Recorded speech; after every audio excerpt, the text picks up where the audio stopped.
During a 2-year reign of terror across the UK, a gang of ruthless robbers targeted high security depots and cash-in-transit vans. The guy was on the floor. He was lay on the floor with his hands like this, and he's got a shotgun at his head. Their method was elaborate and unique, creating devastation in their wake. There was a huge skip-type vehicle with a ram which had been welded on the front of it, which had been deliberately driven into the wall of the depot. But each time they struck, they left vital clues, allowing the police to be right on their trail. They'd actually put a bullet through the window of a Securicore van. Big mistake. All culminating in one of the biggest showdowns in criminal history. They came across a firearms vehicle, and the robbers stole that vehicle, making this one of Britain's biggest heists.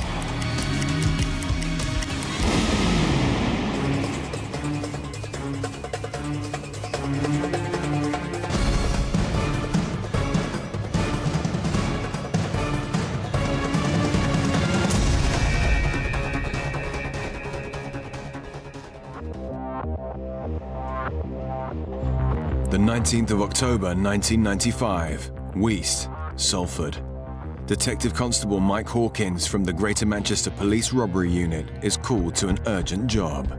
Upon arrival, I was greeted with carnage, really, for want of a better way of putting it. There was a huge skip-type vehicle which had been deliberately driven into the wall of the depot. So, as you can imagine, the wall of the depot was pretty much non-existent anymore. A ruthless gang had their sights on the large sums of money stored at the top security depot and stopped at nothing to get it. The wall that was driven into had a direct access into the vault. The vault could sometimes hold millions of pounds. So it really was a case of fill your boots as fast as you can at the scene for those involved and flee before the police arrived.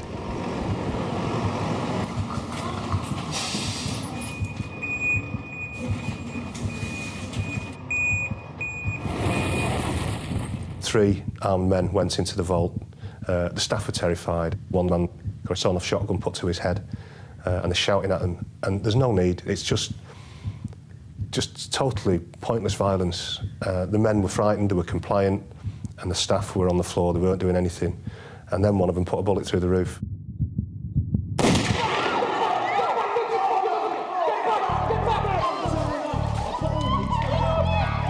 In less than 2 minutes, the armed gang had ransacked the place and fled with a major amount of cash. There was a huge amount of money which was stolen from the raid, £770,000 in total, which was a lot of cash for those who committed this type of crime to be able to steal. It's a heavy hit for the cash-in-transit industry to take. Earlier that year, there'd been a £6.5 million robbery at a depot in Salford. Securicore suffered that loss. And these types of robberies were of the order that the industry couldn't sustain them. If we didn't take this team out, we would probably have seen the collapse of the cash-in-transit industry. This was no ordinary robbery. It had been pre-planned. There's obviously quite a lot of thought gone into the process by those who were involved, and it was very much different than your normal type robbery. The police needed to act fast. With a vehicle left at the scene and a firearm discharged inside, forensic officers set off to work. We had the bullet that had been put through the roof, quite a significant piece of evidence, and we had that analysed at the firearms laboratory. That then gives us a key, and that can link us to other scenes, to other robberies. As it happened, this would appear to be the first time that this weapon had been used, and there were no other discharges on record. No leads had come from the bullet, but the investigation team kept the information on file. Yet other items left behind proved to be vital clues. We were able to recover what's known as a tachograph, which gives some indication around the journey that the vehicle has taken. A tachograph is a device found in large vehicles that measures the speed, distance, and duration of a journey. Fortunately, it hadn't been in the vehicle for too long, so it hadn't been overscored repeatedly. And we were able to determine from that tachograph that the vehicle had come from close to that location, an industrial park in Radcliffe. This was a major breakthrough. The police had a specific location where the vehicle had possibly been stored, Beeley Industrial Estate. And this wasn't the first time it had been on their radar. We'd had an attack at Pilsworth in Bury. The attack was outside the cinema. A white Transit blocked the front of the cash-in transit van, and then it'd been rammed from the rear by a modified Land Rover. The Land Rover itself had been stolen from Rossendale. They'd made a right mess of the Securicorps van, but they weren't successful and didn't get away with any cash. What they'd welded on the front of that was like a ram with a plate on the front of that, and I've got to say he had a bit of a sense of humour. Because what he'd done on the front of the Land Rover, when it'd been pinched on the grille, there was a horseshoe. And what he did was he welded the horseshoe on the front of the ram. Another significant attack that became relevant for us was at Tesco's in Mather Avenue in Liverpool. What happened there is a flatback wagon had been used, and that had been stolen from Rochdale. Again, that's not far from Pilsworth. The gang had welded a sort of a crossed spike onto the back of this vehicle. And what this vehicle had done then, it had then reversed into a waiting Securicorps van.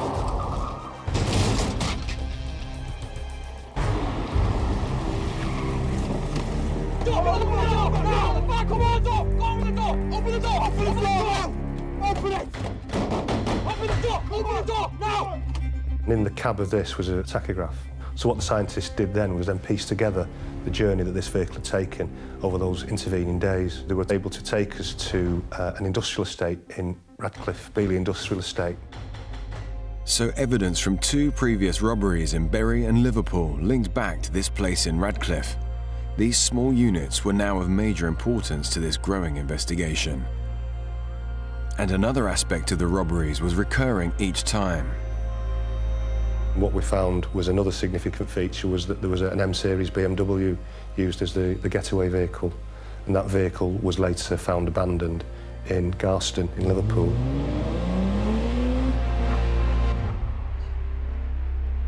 With these common features, a worrying pattern was now emerging. We were aware that there was a potential for a series developing here. We'd had an attack at Pilsworth in Bury, not far from the industrial estate. We knew that they'd stolen a vehicle from Rochdale. Again, that's not too far off. And we knew that they were using a venue to house these vehicles in. You can't just stand on the street welding a ram on the front of a van or a Land Rover. Somebody would probably ring it in because it looks suspicious.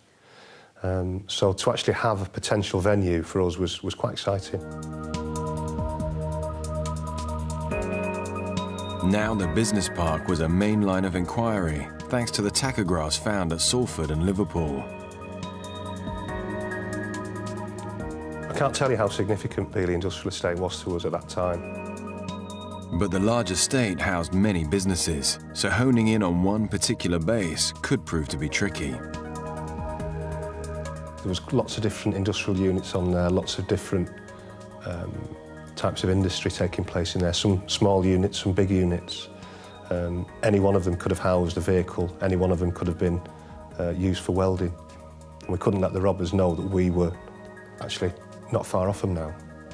Had we started to make open investigations at Beeley Industrial Estate, whoever they were using on that estate would have told the robbers and they'd have moved.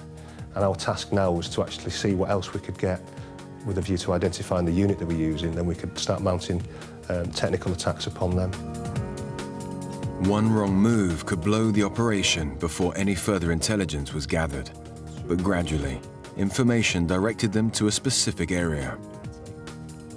The units 9, 9A and 9B was a key point for us, a real key point in the investigation. It was quite possible they'd use the same location time after time, and we were able to narrow down significantly where the vehicle originated from. We had a specific location now, and when we started to look at this, it became more and more clear to us that this was the place they were using, this is the place where the welding was taking place, and this is the place they were storing the stolen vehicles. Undercover officers were deployed to stake out the units and discover who exactly was behind the vehicles. It can be quite complicated to set up an observation post without anyone else being aware, not just those who are involved in the crime, but other people, because that attracts attention. So we've got to make sure that we're able to get in and out on a regular basis, if need be, without people seeing us. So over the coming days, the investigation continued. We started to build our evidential case. We started to see factors that became significant. We start to see people appearing, and the most regular attender at Beeley Industrial Estate was a guy called David Fletcher. David Fletcher, 34 years old, from Manchester, a welder with no previous convictions and not known to the police. David Fletcher was the welder who operated and rented the premises. With no further intelligence on Fletcher, officers continued their surveillance, and gradually more faces became familiar at the industrial estate. We start then to spread out to other members of the gang. We had Lawrence Brown, or Loz Brown, who turned up on a number of occasions. Lawrence Brown, 36 years old, from Salford, a known robber who had a track record with Greater Manchester Police. He lived in a house in Heights. He got previous convictions for wagon theft. It was actually on bail at the time that we started to look at him for trying to steal a wagon in Stockport. He tried to assault the officers. See from the picture, I think he came off worse. Crucially, a key element from the Salford heist now placed Brown in the frame. We had the BMW that was the M-Series that was abandoned near Lawrence Brown's house. This vehicle was picked up and became vital evidence. Officers also discovered that the HGV used in this latest robbery had been stolen from Swinton, just a few miles from Brown's house. Now, two local lads, Brown and Fletcher, were in the officers' sights, but more intelligence was needed and time was running out. And we start to drill into the detail around them. You start with where do they live, who do we know that visits them, what can we gain by watching the house, who's attending at the house, what phone number are they using, who they're ringing, who's ringing them. And then you start to branch that out, and that's where the investigation led us into Graham Dorian. Dorian was actually the brother of Brown's common-law wife. Graham Dorian was a 32-year-old local lad with a criminal past. Graham Dorian is from Salford. He was a boxer and trained in local gyms. No obvious means of support, no obvious means of income on benefits, and was regularly seen at the Brown household. Loz Brown and Graham Dorian spent a lot of time together, appear to be quite good friends. Surveillance now flagged up 3 men from Greater Manchester who clearly knew each other. And delving into phone activity uncovered a deeper network. We did come to use cell sighting. What you could do was, as people tracked across the country, their phones would give an electronic handshake to different cell sites in the same way that a piece would move across a chessboard. And this cell sighting was to highlight a lot of activity coming from certain phones 30 miles away in Liverpool. One phone linked to Kevin Kennedy, a 27-year-old with previous history for robbery. Kevin Kennedy, he lived on an estate in Speke. He, again, no visible means of support, no income. We also then had a guy called David Hill who kept featuring on the phone billing that we were looking at. David Hill was a 46-year-old previously known to Merseyside police. Couldn't quite understand what his involvement was to start with, and he lived in the sort of south side of Liverpool. Officers now had a link between 3 Manchester lads and 2 Liverpudlians, but separate gangs associating together was rare, if not unheard of. Then another man came onto their radar. Andrew Scroggy, a 28-year-old previously known to police. Scroggy was a Birmingham lad who was very much linked into David Hill and the Liverpool side. And he did feature at Loz Brown's house on one occasion, and we saw him in and out of the garages. They had a couple of lock-up garages in Garston, which they also came to use to store stolen cars in that, and we had him and Kevin Kennedy going to and from the garages. Certain men were now identified, and a link was emerging between Manchester, Birmingham, and Liverpool. I've never seen a gang since operating this way. It's very rare that you get gangs which come together, if you like, from two different or three different parts of the country, even Manchester, Liverpool and Birmingham. The whole setup of the gang, the way in which they operated, was completely unique. But police still had nothing more to go on other than phone records and association from the surveillance conducted. Yet officers could tell things were gearing up again at the units. We saw a skip wagon going in. That straight away puts us on our alert. We don't know what they're doing with it, but we're looking at a team that modifies HGVs. For our money, it was going to be used in an attack, and that's what they were building to. So we start to build forward, we start to stand to. As we're building to look to, do we need to arrest, should we be going in under a warrant? We've got the premises under observation and the skip wagon comes out.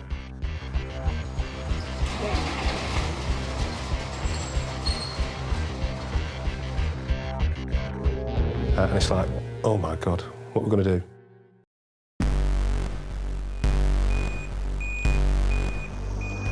A prolific gang of armed robbers have stolen almost £1 million from a security depot in Salford and attempted at least 2 more heists but failed. Greater Manchester police are watching their every move and biding their time. But the thieves are on the go once more, and this time a depot in Bolton is their target.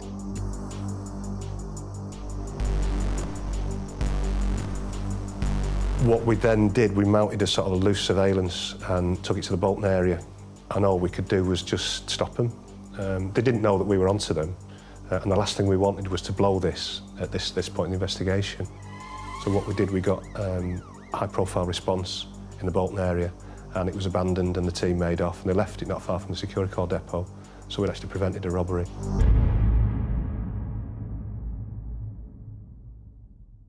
Again, we had significant recoveries in relation to the skip wagon.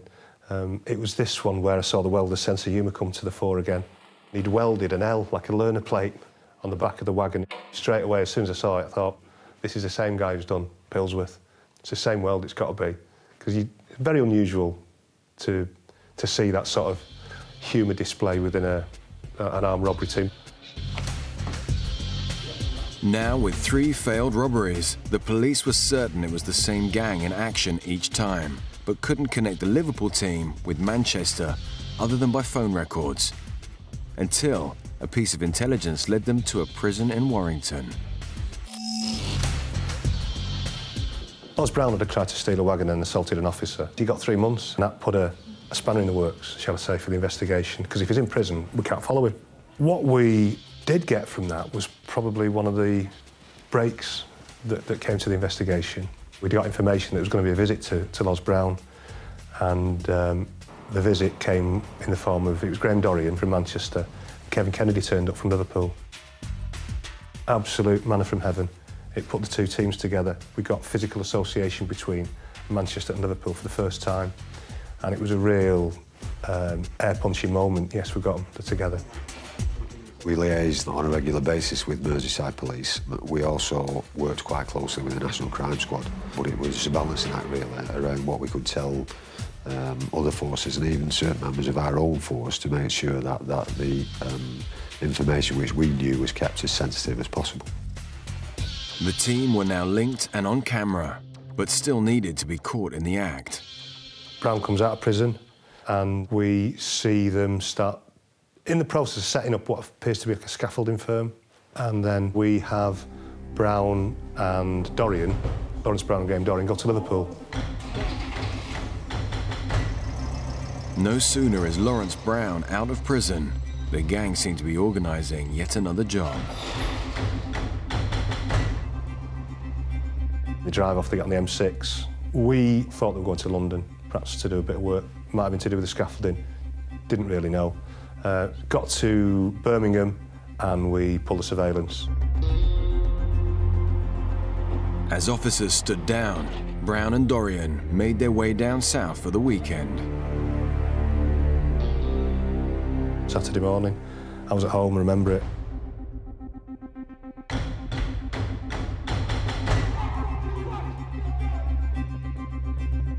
They went down to Dartford in Kent and robbed a Securicore depot. Got £440,000. And I was absolutely livid. We'd missed a real golden opportunity, a real golden egg that had gone. And if we'd been with them, we could have had them. And it really hurt, that, really hurt. The gang had now racked up at least 5 armed raids up and down the country, starting on their patch, but now terrorising other parts of the UK. They'd walked away from 2 heists with a total of £1.1 million and showed no signs of stopping. With this latest theft, the police had been caught off guard, but all was not lost. They'd actually put a bullet through the window of a Securicore van. Big mistake for them, because that helped us to forensically link them to the robbery at Heist. Same gun, same bullet, markings. And the phone traffic painted a very interesting picture. The first thing we see, and it's quite comical really, is after the robberies, they're on the way home, they all start ringing their wives and partners and girlfriends. But we didn't have the cell sighting as evidence, it was intelligence, and that was a frustration for us. That would have probably nailed the hats on. It's fair to say that the gang had grown in reputation and size by that time. Obviously, they'd been committing these offences, and we were somewhere 2 years down the line, I should say, which gives you an indication of how professional they were in respect to the robberies that they were committed as well, because by that time we'd pretty much identified who the individuals that were involved, and it was just a matter really of catching them, if you like, in the act. Resources are pulled in from all around the country to get more intelligence on the gang and step up surveillance. And before long, another twist appears. They were following Brown, and he drives down to Bute Street, which is not far from the Heist depot that they'd robbed in Salford. And as the surveillance officers are watching him, he gets out of his car and he climbs on the roof of what appear to be an industrial premises that are actually to let. And he pulls some of the shuttering away from the side, and he goes inside. And this is like, well, what's going on here? As it happens, Fletcher was coming to the end of his lease. I think he was behind with his rent as well, which was a problem for him. He had quite significant financial problems at the time. And then they actually came to lease it. Fletcher leased the unit, and the robbery team relocated to Heist, to Bute Street. The gang now had a new base, suggesting the intention to continue their crime spree. Officers needed to know their next plan and be one step ahead, so special measures were resorted to. So we started to do our own covert entries he'd been in, so we decided we'd go in and have a look as well, all properly warranted. And we actually installed various cameras within the premises. But with this covert operation came huge risks. We got a bit concerned when you start leaving hard copy devices in places. You've got risks. Brown actually came right up to one of them, and we thought he was going to swallow it. He got that close to it.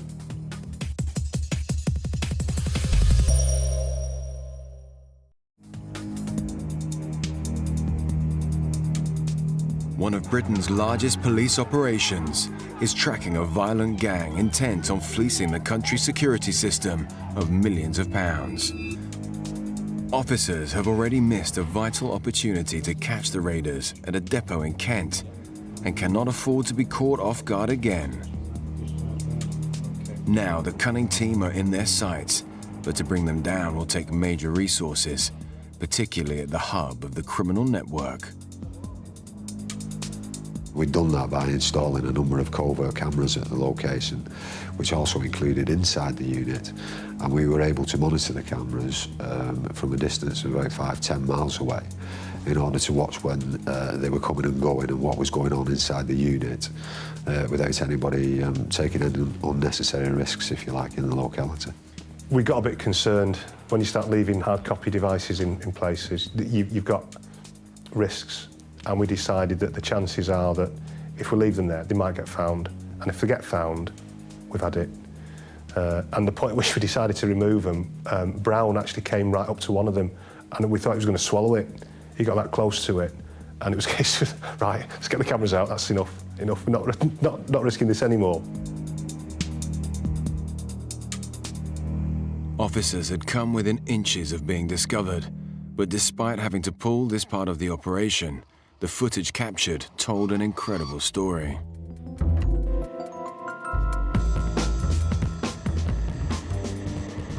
And we see stolen HGV going. So we keep monitoring the progress on this, thinking, right, they're at it again. This is going to be the next robbery vehicle. They paint it, and we keep going and having a look at what's going on. And then they start to rip the floor out of the inside of the back, exposing the cross members. And then what we see being built slowly over a period of days is a ram, a telescopic ram. They'd repainted it, I think they'd repainted it white from blue. You could pull the roll shutter door down and you'd be none the wiser. Lift the roll shutter door up and you can pull the ram out and you could put locking pins in it. And there you had an effective and viable device. And taking no chances, undercover officers continued the surveillance once the cameras were removed. We'd have specially trained officers to get into premises and gather evidence. We'd have a layer of protection around them. And then what they'd do, they'd go in and they'd take photographs, they'd record their observations, they'd take pictures of the ram, and they took pictures of the van, general pictures, so that when they were coming back to us to tell us what had happened, it was like, yeah, and this is what we've seen. Very rare for you to actually witness an offence taking place. What's even rarer is to be in the position that we were in, where we're watching them prepare, and the evidential opportunities that we came across there were huge. For weeks, vital information was fed back to the robbery unit, and it was clear preparations were being made for another hit. Then Mike and his team received crucial intelligence. We had an indication that they were about to commit a further offence in Poole in Dorset.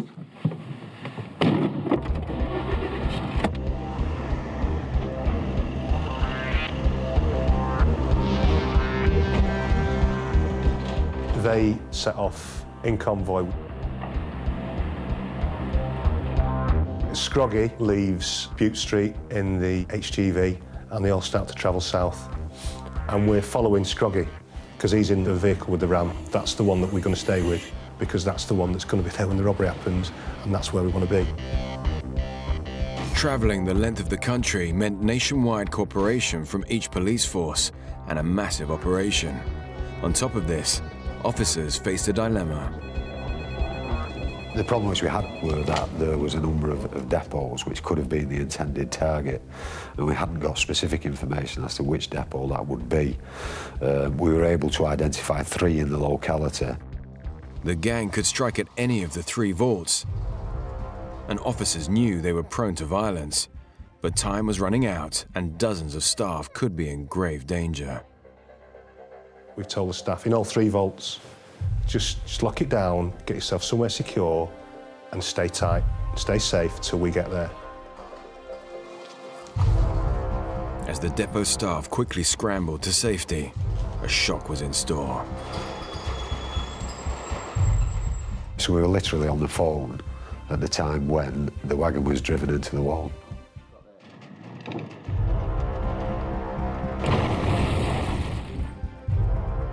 We have one of our officers on the phone, and in the conversation, you can actually hear this shuddering crunch as the wall gets breached. And you can hear the panic in the employee's voice. The penny's dropping, this is happening, and it's happening here to me. Terrifying place to be in, but he was safe, he was perfectly safe where he was. The member of staff was incredibly surprised as to what was happening and the fact that he got a police officer on the phone who was describing the events that were going to happen to him at the time they were actually happening. The 3 robbers go in, one waits outside in the M-Series BMW. Well, the unfortunate thing for them was they were greeted with nothing. Much to their surprise, there were no staff on the premises, and to some extent we've been able to secure the money. So having gone to all the trouble of driving all the way down to Poole in Dorset, driving a wagon through the wall. They were left with absolutely nothing, so I should imagine they had a rather lucky surprise on their face. And they try to get into the vault. They can't because it's all been locked down. And then you hear a rapid succession of gunshots.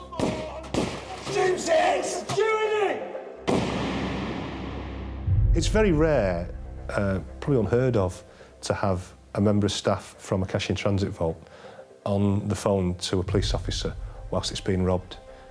Virtually, I've never known it happen before, and I doubt I ever will again. Despite a futile attempt to shoot the lock from the vault door, there was no way of getting to the cash. Empty-handed, the ruthless gang were now within the premises, and it was time for the police to close in. What we're doing at this time is the resources, the firearms resources have been mobilised, and they're starting to be called in to actually confront these men with a firearms team.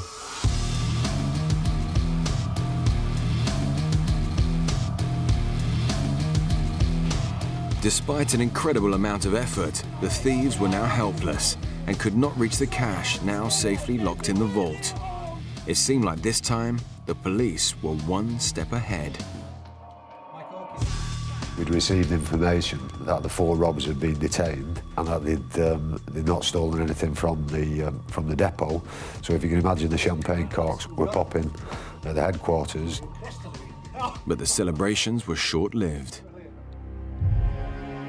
They'd been thwarted, really. They're frustrated in their attempts to steal any cash this time.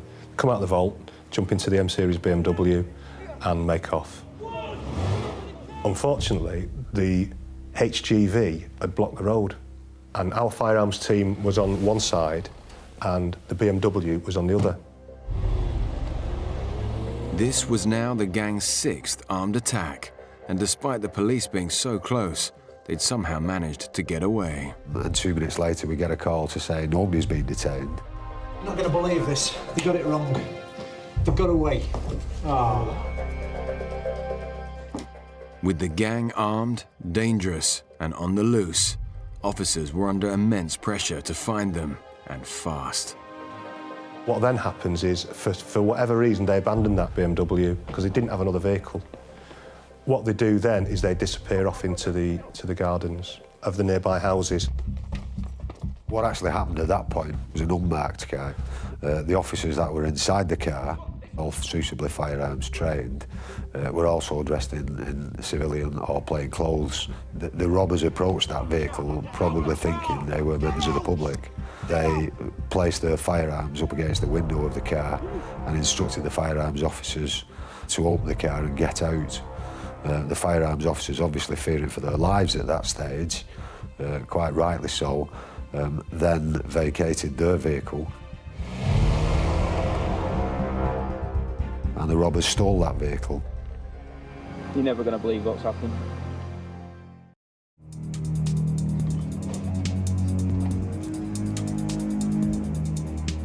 Greater Manchester Police are in the throes of bringing down one of the most prolific gangs ever to hit the UK. Having received intelligence about their next hit, officers race to Poole in Dorset to arrest the thieves in action. But the result is far from what was anticipated. The gang leave the vault empty-handed, but manage to flee the scene. They come across a Dorset armed response vehicle that was on the outer perimeter. The officers in it have got no idea what's happening. And the first thing they see is a guy at my door. He had a gun at my head. I remember the officer who sat on the back seat, and she said she did consider drawing a weapon. The problem was they were in a built-up area. Now, if she'd have started shooting and they'd have started shooting, bullets could have gone anywhere, and you could have had a member of the public shot and, God forbid, killed. So yeah, they made off the Dorset armed response vehicle. The irony of it is at that stage the robbers didn't even know that they had stolen a firearms police car. With the gang on the loose, each officer knew of the dangers ahead. What we're going to do? They got away. again. So it's start again, start from scratch. We felt incredibly disappointed, as you'll appreciate. This had been an investigation which had been running for years, and to think for 1 minute that everybody had been arrested, and then to find out 2 minutes later that nobody had been arrested and they'd kidnapped a firearms car was incredibly disappointing for the investigation. Registration's checked. It's fair to say at that point that the cavalry were turned out. We had marked police vehicles which were swamping the area around Poole and Dorset. The police helicopter was sent up to conduct observations. And we were able to ascertain in a reasonably short space of time that they'd abandoned the firearms vehicle and were now in and around the south of the UK on foot. Teams of officers scoured the south of the country to locate the robbers. Sometime after the robbery had been committed on that evening, we were able to ascertain through CCTV that two of the individuals who were responsible for the offence, Lawrence Brown and Graham Dorian, had found their way to Euston Station in London. With this lead, it was critical for the police to consider their next move and close in at the right moment. And it was apparent at that stage that they were making their way back to the northwest. And it was highly likely that they were going to do that by catching a train at Euston to Manchester. So we tried to get ahead of the game again and see if we could deploy firearms officers. Problem which we had was the train was due to arrive on a Friday night around 11 p.m, which, as you can imagine, is a very busy time. So it wasn't possible to deploy firearms officers. They are watched very closely. We note that they're carrying 2 holdalls, one each. Quite bulky holdalls.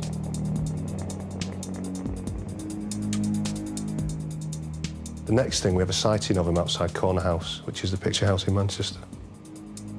It was an incredible pressure cooker situation within the control room. We've got 2 individuals who are armed, who are travelling up to Manchester.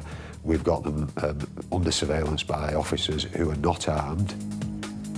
With the lack of firearms officers around to assist, Mike and his team had to make a split-second decision.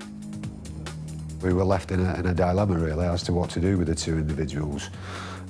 So the investigation team, following a very brief discussion, decided that if need be, we would effect the arrest ourselves. And that carried a huge degree of risk at the time.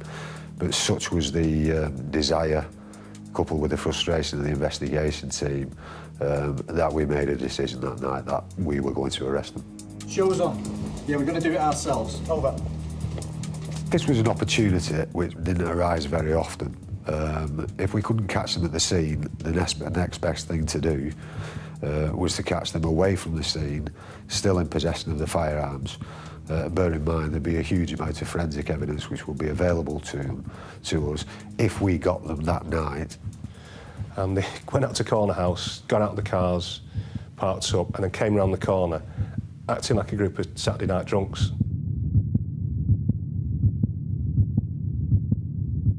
And it literally happened in a matter of seconds. We were close enough with the instruction that was given by the officer who was nearest to the 2 individuals, and very quickly we had 8 to 10 police officers who had jumped on these 2 individuals. They were forced to the floor, and we were able to disarm them pretty quickly. There was quite a violent struggle which happened. As I say, they were in possession of firearms, so we were able really to justify what we were doing. After 2 years following this prolific gang throughout the country, it culminated in a dramatic showdown back in Manchester. With Dorian and Brown now finally arrested, the team had their sights on the other perpetrators. Fletcher's house is searched.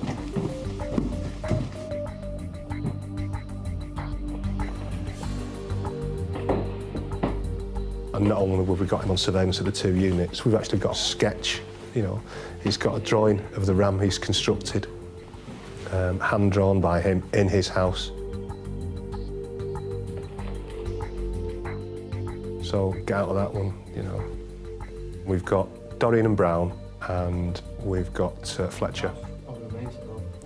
all charged with a conspiracy. 3 weeks ago. Anybody with a black BMW? And it was some time before we were able to locate Kennedy and Scroggy. For the record, you're saying no. So this Scroggy was eventually detained overseas and he was brought back to the UK to answer the allegations. pictures that show you. Nice. Kevin Kennedy had fled to Amsterdam. As officers liaised with the police in Amsterdam, 4 of the gang members went on trial. We went to trial in that November of 1996 with Dorian, Brown, Scroggy and Fletcher. Fletcher pleaded guilty at the outset. I've got a photograph of it. 2 years and 6 violent attacks on, 4 of the gang were found guilty of their crimes. Lawrence Brown received 20 years imprisonment. Graham Dorian, 16. Andrew Scroggy, 12, reduced to 10 on appeal. And David Fletcher, 5 years for their parts in the robberies. Now, the mission was to find the rest of the elusive gang and recover any of the missing millions. We had a breakthrough really towards the end of the criminal investigation as to what they were doing with the money. We start to see that they're all getting huge cheques, 20, 30,000 from bookies. So what's all this about? They can't all be successful gamblers. Yeah, Steve, it's Mike. Listen, I think I'm onto something with these money transfers. Before long, another man entered the frame. Jason Metcalfe, a 24-year-old money launderer from Aintree who had connections with the side of the gang in Liverpool. He was a compulsive gambler, but he would bet on short order events, football matches, cricket matches. He would place accumulators. And although he was still losing, wasn't losing an awful lot, and he was losing approximately 10 to 15%, which, as far as a launderer is concerned, is highly efficient. This method of money laundering was new to the police, and as such, the gang had so far managed to fly below the radar and minimize the risk of losing their spoils. Metcalfe's intricate knowledge of the betting system meant a lesser chance of losing it all to the bookies. We went through a painstaking analysis of betting slips, over 1,000 betting slips, to try and actually work out how much Jason had won or lost whilst he'd been conducting this process. He used to walk into the bookmakers with anything up to £30,000, £40,000 in any one day and bet away with that. I mean, the trick with money laundering is to hide it away from the authorities as best they can. So rather than Mr. Brown receiving a cheque for £50,000 on a regular basis from the bookmakers, which might alert suspicions, they found other people who were prepared to take cheques of £5,000, £10,000, sometimes as much as £50,000, and they'd keep it in a bank account with the intention of transferring it at a later stage. The gang's method of filtering the money had allowed them to go undetected for some time, but now unearthed led the police to further leads. We start to move into looking at the other members of the robbery team. We arrest David Hill, and he's brought in, interviewed, and he's charged, goes to trial, as was Metcalfe. It's also around this time that we identify where Kevin Kennedy's gone, and he was staying in a flat on Singel in Amsterdam. It was actually cheaper to hire a private jet to bring him in, and we brought him into a small airfield where he was met by a firearms convoy and taken straight to the police station, then to jail. Greater Manchester Police now had who they believed to be the ringleader in Hill and the money launderer with Metcalfe. As they went on trial, Kennedy was brought back to the UK and decided to talk. Kennedy entered a guilty plea. I think Kennedy got 16 years. Hill got 20 years, and Jason Metcalfe was convicted on 3 specimen charges of money laundering, got 5 years on each. So we were very pleased that all those years of efforts had resulted in a lengthy prison sentences. And having traced where the stolen cash was being fed to, the team got one of the rarest results in criminal history. All in all, we recovered about £990,000. And if you remember, there was £1.1 million in cash taken. We recovered almost all of it. Hugely successful recovery. And that went back to Securicorps and Armaguard. Money is the lifeblood of all crime, predominantly. And it's nice to think that when they serve the years, they'll essentially be coming out to nothing.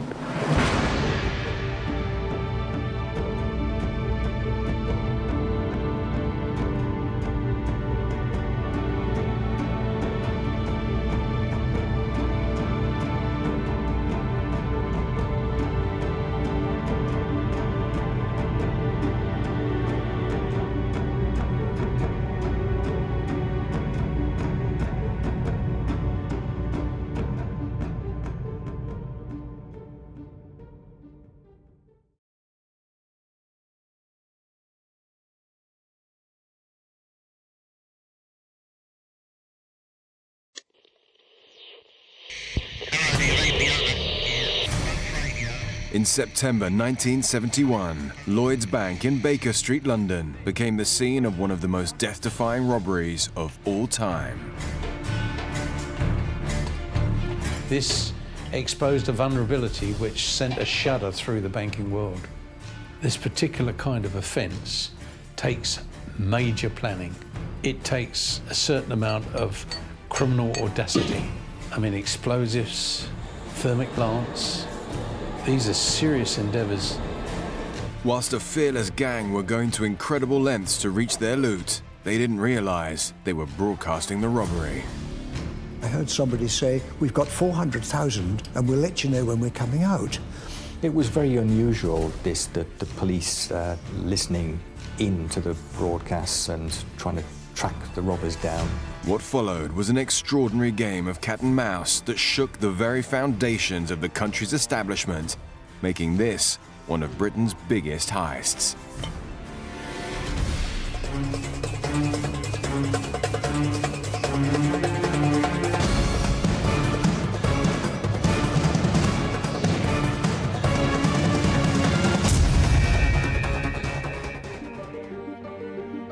Saturday evening in the affluent area of Wimpole Street, central London. Robert Rowlands, a radio enthusiast, was retiring for the night.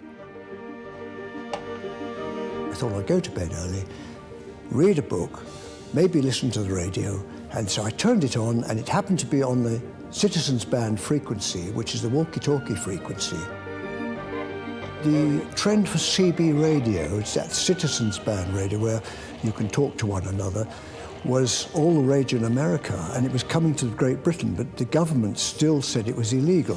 And so people were doing it illegally, and I used to sometimes listen to the broadcasts on my specialised radio.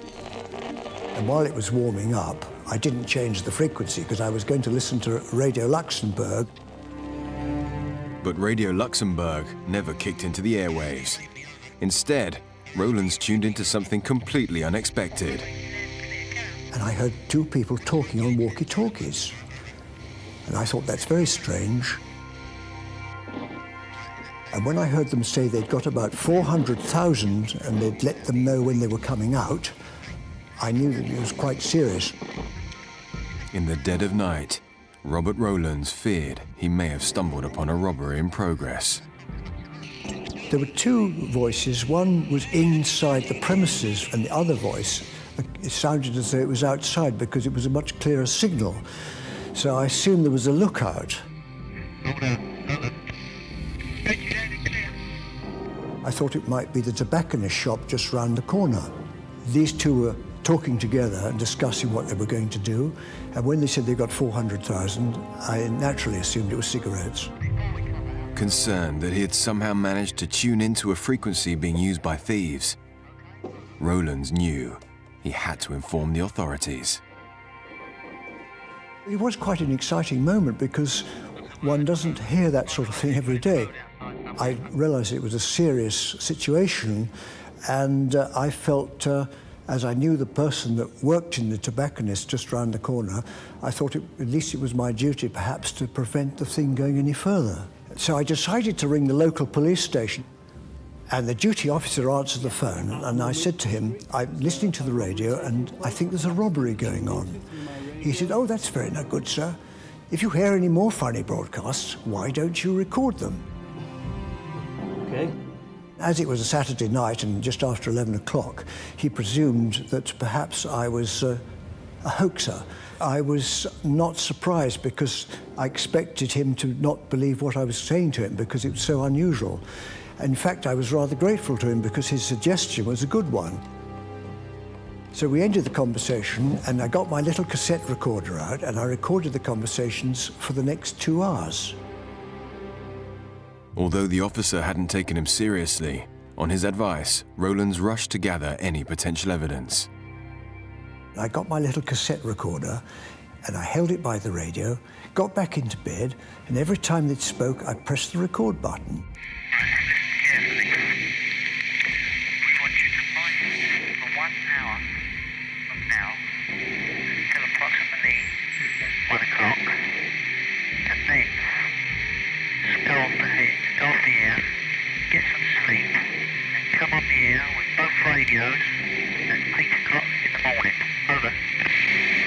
What followed was an extraordinary, heated conversation between members of the gang. That's a bit ridiculous, mate. I'll never wake up like that. Over. What time do you think you'll wake up? Over. Well, I might just well come out and come back in tomorrow, mightn't I? If you're going to do that. With one man wanting to take a break, the other clearly had an issue with the decision. No, I suggested we go and work it tonight, mate, and get it done with. Over. But this was met with a firm response and revealed more about what was unfolding. Look, the place is filled with fumes where we was, and if the security come in and smell the fumes, we're all going to take stoppo and none of us have got nothing. Whereas this way, we've all got 300 grand to cut up. And when we come back tomorrow, security and doors it up for us, well, at least we've got something. Over. Then there was the young voice, which sounded like a woman. Hello, do you read me? Over. I read you loud and clear, carry on. I was getting quite tired at that point, but when they said that there were fumes where they were, I realised it was a bank robbery and they had to leave because they couldn't breathe. Rowlands realized he was onto something major. With the discussion about security and fumes unfolding, he knew it was vital to gather more evidence. Despite one of the men's urgency to down tools, the other was defiant. Railways are like organ stops, mate. I'm not going to be any good as mine anyway. I can hardly see now. If I don't do something. Over. Yeah, but you can go sleep tonight. Over. How am I going to sleep tonight, mate? For a start off, I won't wake up. There's a certainty that. And I'm not going to sleep very well up here, am I? Over. Despite a potential robbery in progress, the thieves were getting into an argument about what to do next. There was all sorts of stupid, childish-like excuses, and the people in the bank got quite angry. I won't be able to sleep anyway, because it's freezing cold and everything. You do what you got to do, bub. Please. The lookout man didn't want them to leave the bank, but the man in the bank wanted to leave because they couldn't breathe. The fumes were so bad.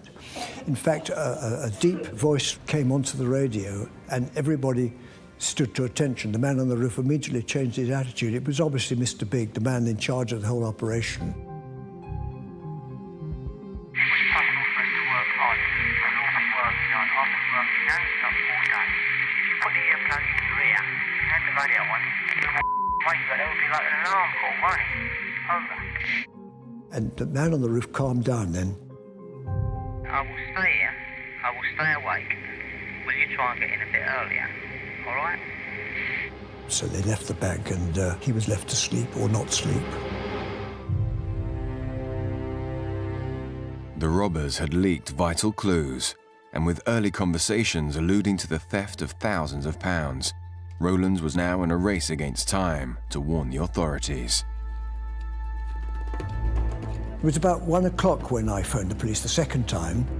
As I hadn't had much response from the local police, I phoned Scotland Yard. I told him that I knew there was a robbery going on and that I'd recorded it.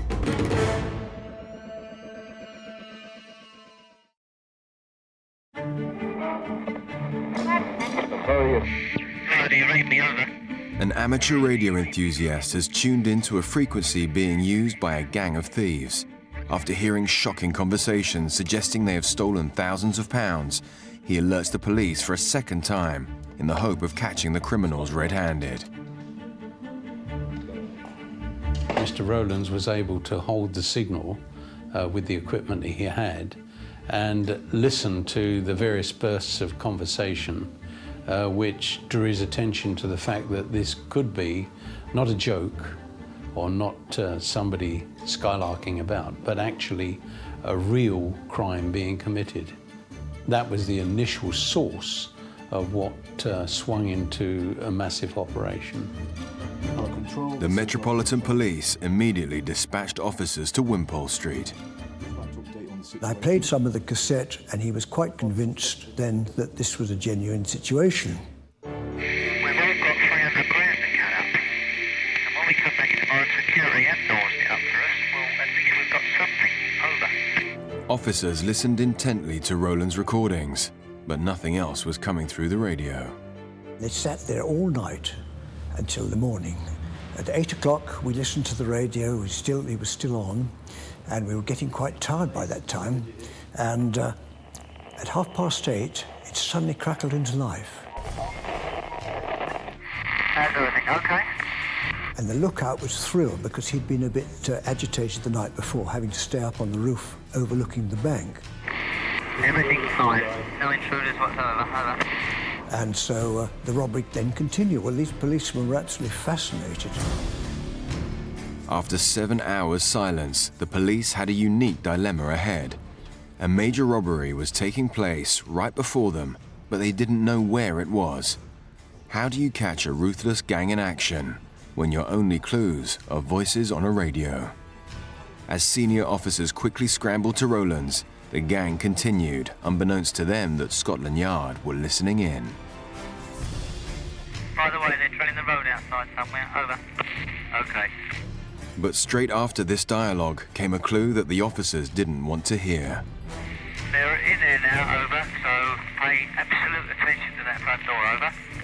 By now, Rowlands had already heard them talk about thousands of pounds. As the daring gang gained entry once more, officers needed to find the location, and fast. Initially, the police took action to try to identify where they could contact radio detection gear to carry out a sweep of the area. Of course, radio transmissions in those days were very difficult to locate. Buildings would absorb a signal, the signal itself could be distorted, and so there's no certainty as to which direction the signal was coming from. Shortly after that, there was a bit of a drama because the restaurant next to the bank, one of the waiters must have heard all the noise because he went to the bank and he put his eyes against the window and tried to see what was happening. Hold on. Over. Stretch it out and clear. The guy from next door has just gone and looked in our window. He's gone back to his doorway now. He's standing in his doorway, but he come and looked in our window. Over. And then again he came and had another look. They had to stop work for a short time because the waiter could obviously hear a lot of noise going on. Roger. What is he doing? So what, he's just standing there at the moment. Over. Hello. He's gone back in now. Over. And these clues I would have thought would be vital in detecting which bank it was.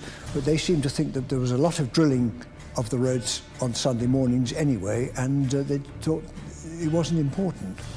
But the waiter was important because not many restaurants would be open on a Sunday morning. But as teams were scrambled to search for anything to identify their whereabouts, the one and only link to the unfolding drama fell silent. The bank robbers were alerted by the fact that the waiter had looked through the window and were obviously getting a little bit nervous because they left the bank and they gave an indication to Bob on the roof that they were leaving by saying, Would you like to change to the other channel? Over. and after that there were no more broadcasts. So one can only assume that was the code for leaving the bank.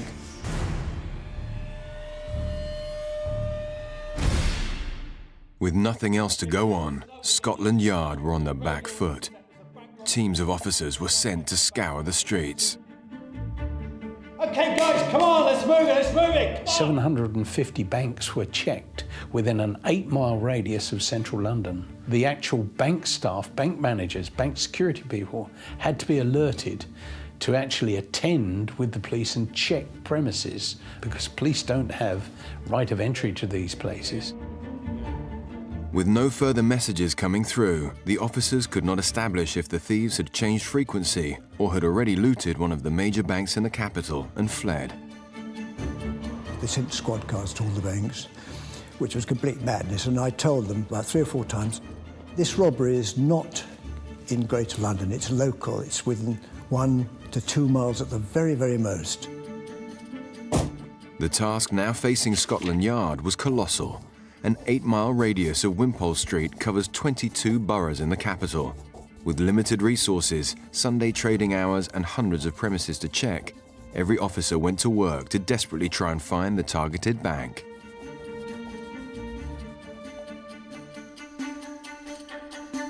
The risk factor for the actual losses were increasing because the simple length of time that the criminal operation had been going on. Really, you're looking for a needle in a haystack. That's the reality of communications at that time. By Sunday evening, more than a day since the first radio communication from the gang was detected, Scotland Yard was still combing the streets of London. And an enormous police operation was going on, but going on fairly covertly in order not to disturb the criminals or to try to catch the criminals in the act of committing the crime. In a race against time, more officers were drafted into the already extensive search. As the investigation grew, businesses in London opened as usual on the Monday morning. Well, the bank manager, when he entered the premises and the vault was opened, there were over 260 vault boxes opened, strewn across the floor. To any bank manager, it must have been his worst nightmare.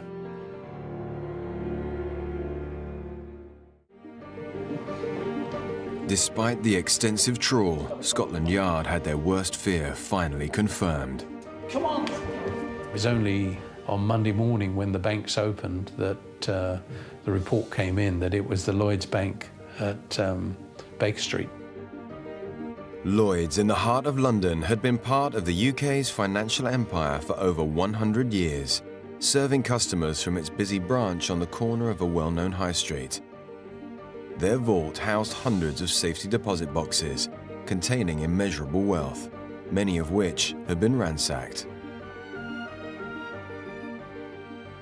The bank manager must have been very, very shocked indeed. He must have really been biting his lip when he reported to his seniors at Lloyds Bank what had happened. Imagine the effect on the shares market. Imagine the effect on the city that a major bank had been attacked in this manner. On the Monday morning, we waited with anticipation to see which bank had been robbed, because it was obviously going to be a feature of the news broadcasts. And sure enough, it was. On Radio 4, it was the leading story. The headlines this morning: a radio ham in London who picked up a conversation between 2 men using walkie-talkie sets started a hunt for bank robbers.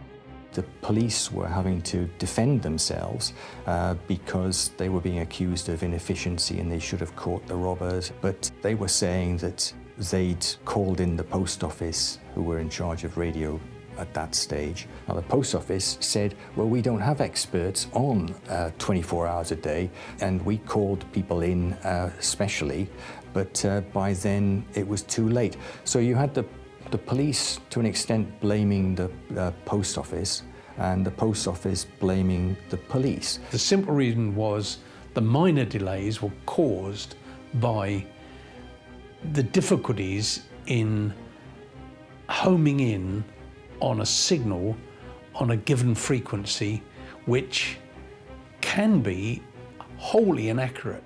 It was quite shocking to think that here in the heart of London, this serious crime had been planned and executed with quite an amount of cool criminal endeavour. And at the same time, policing was going on around it. And of course, the reality was that the bank involved was just a couple of 100 yards from the radio ham's home where he'd been picking up the broadcasts. Despite the mass search, the thieves had been carrying out their attack less than 1 mile from where Rowlands and the police had been listening in. I knew I was right, but the police weren't prepared to accept that I was right. It was a pity they wasted so much time and effort searching 750 banks in the Greater London area.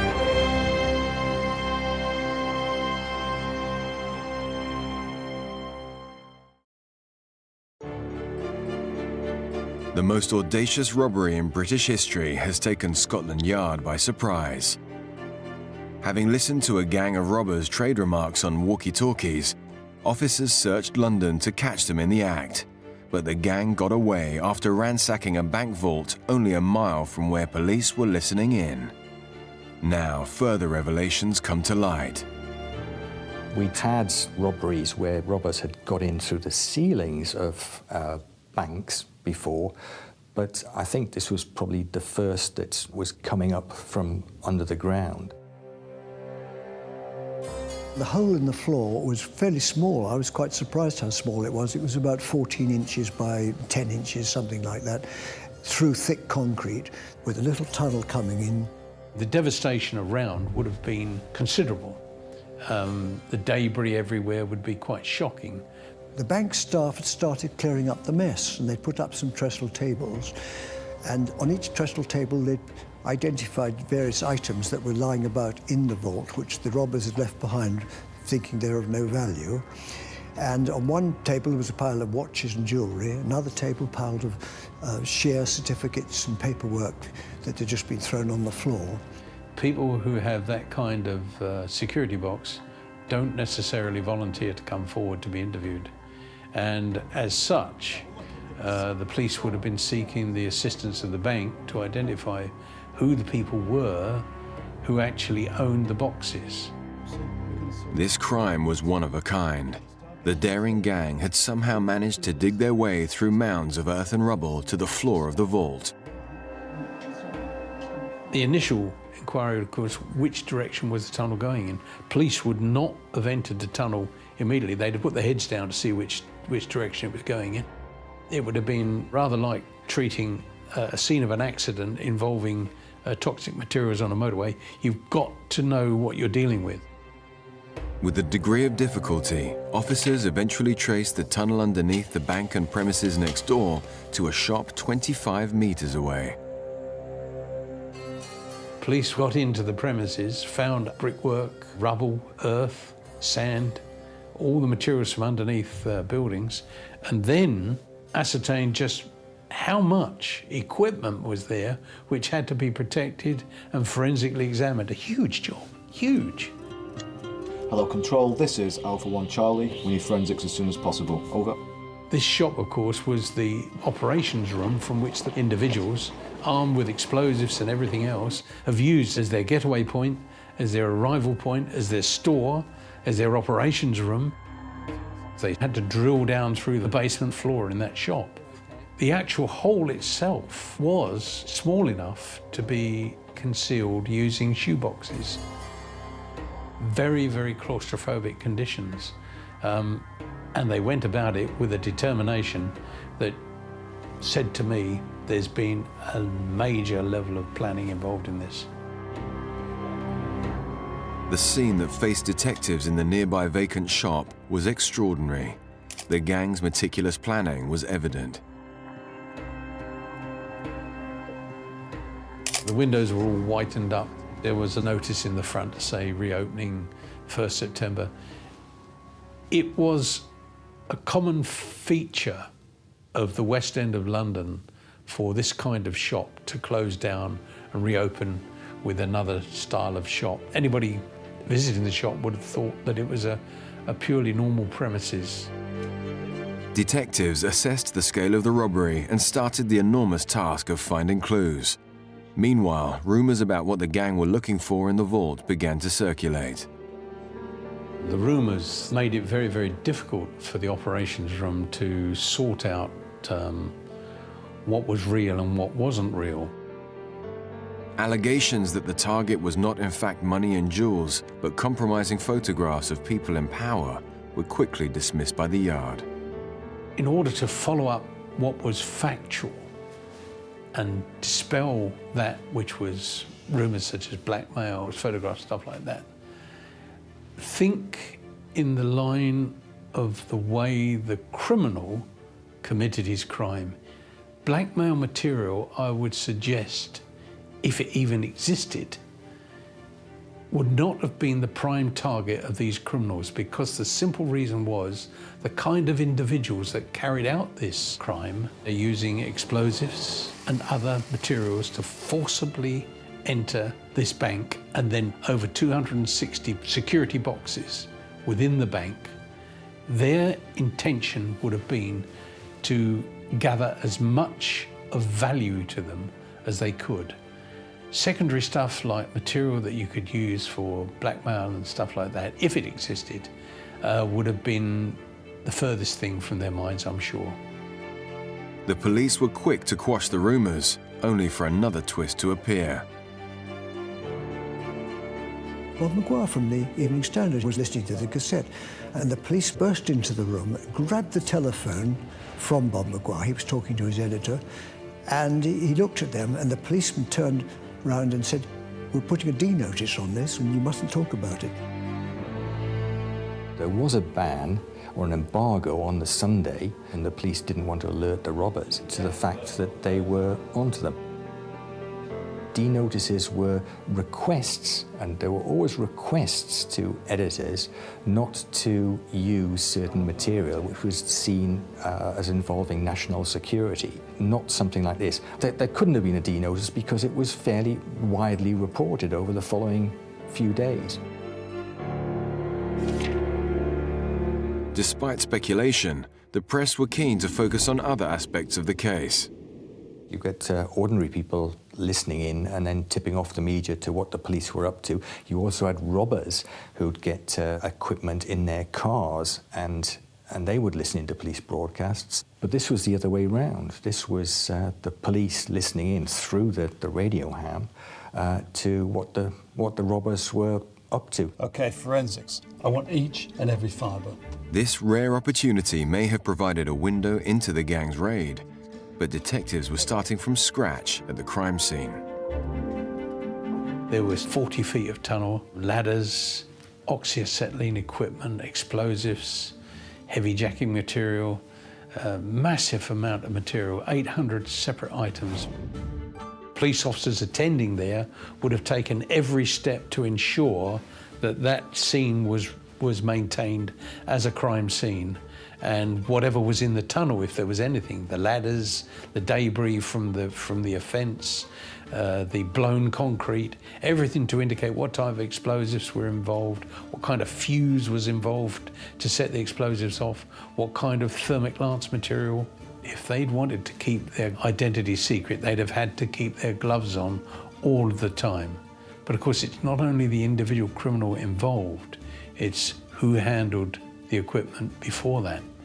So the task facing the police was one of identification. Forensic examination of the vault, tunnel and shop began in earnest, but it was a different lead that caught their eye.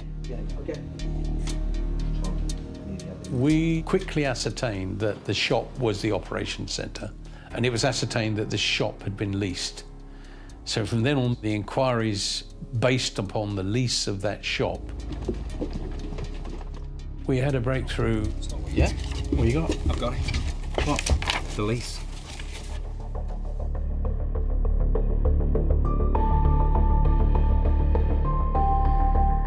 The investigation exposed the individual involved in the lease of the shop. Suspicion was thrown on him immediately. That was a bonus for the investigation. No doubt, had the criminals had time, I think probably that other techniques would have been used to cover the actual leasing of the shop. Police had their first major lead, which led them to 64-year-old leather goods dealer Benjamin Wolfe. Scotland Yard had a brilliant method of locating and identifying who were known associates. So pools of information were coming through from division, from everywhere. The problem was in bringing this together in a coordinated manner so that it became evidence. Surveillance on him and on co-associates was carried out by other colleagues of mine. Within 4 days, we successfully identified individuals who became the main suspects for the crime. We linked them together from inquiries, from investigations, from photographic material in a way that proved that they knew each other. Weeks of painstaking detective work linked Benjamin Wolfe to a number of associates the Yard was very keen to speak to. Reginald Tucker, 37 years old, a company director from Hackney. Thomas Stevens, 33, a car dealer from Islington. And Anthony Gavin, 38, a photographer from Dalston. I think they were an amateur gang that decided on a particular event, and probably something triggered it. The man that dug the tunnel, I think, was probably the trigger. Those deposit boxes in Lloyd's Bank were subject to extremely wealthy people putting their things in those boxes. We eventually were ordered to execute the arrest of the individuals involved.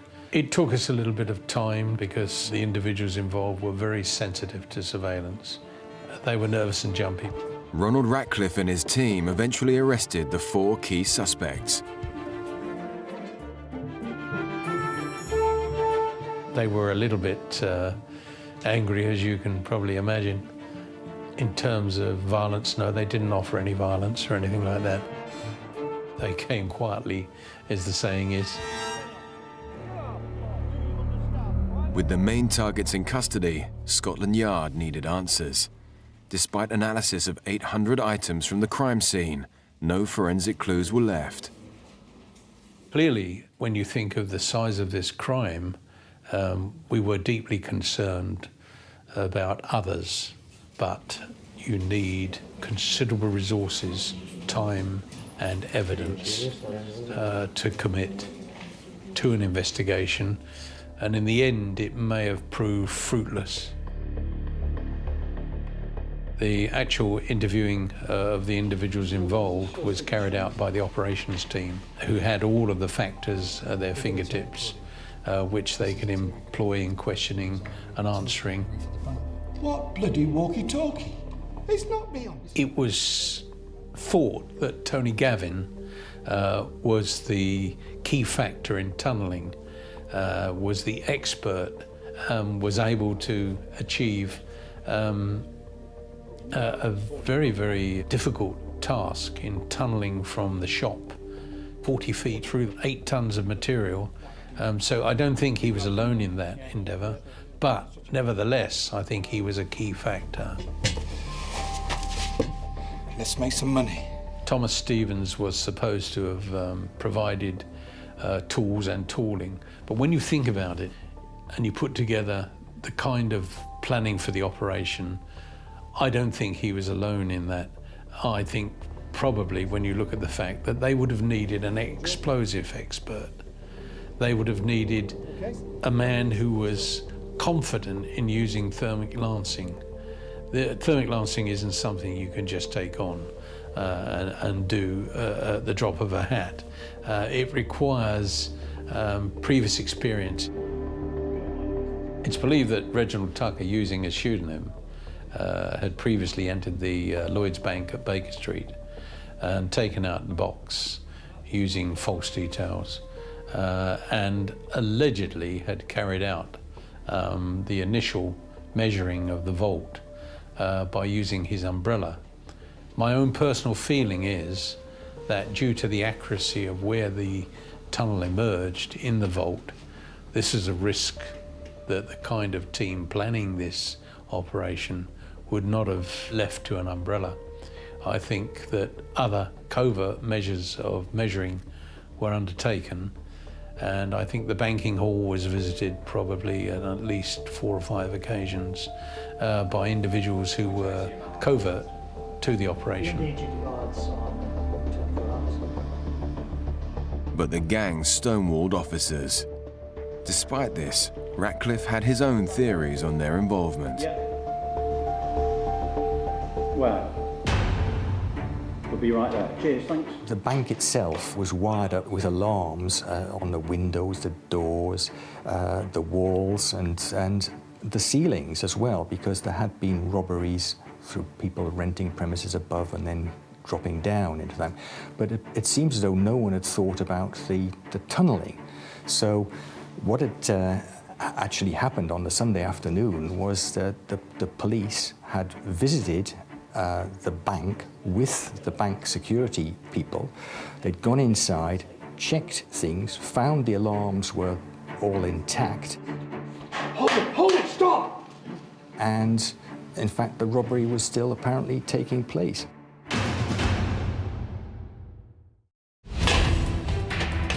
Lloyd's Bank in central London has been the target of the most elaborate heist the capital has ever seen.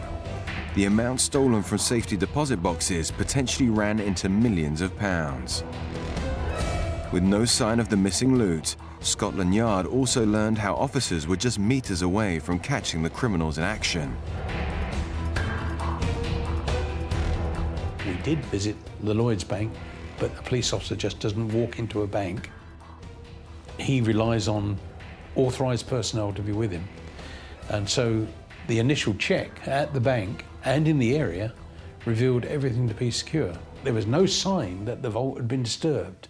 Hold it, stop! My feelings are that probably they were still inside the bank. They were probably ready to make a quick getaway if they had to, but I think that they'd been achieving quite a lot already. Despite this close call, the hardened criminals got away, but not for long. A careless oversight on the lease of the shop led detectives to one of their suspects, and the rest unfolded. I think, to use the term, I think you could say that they staged dumb. We've got your voice on tape.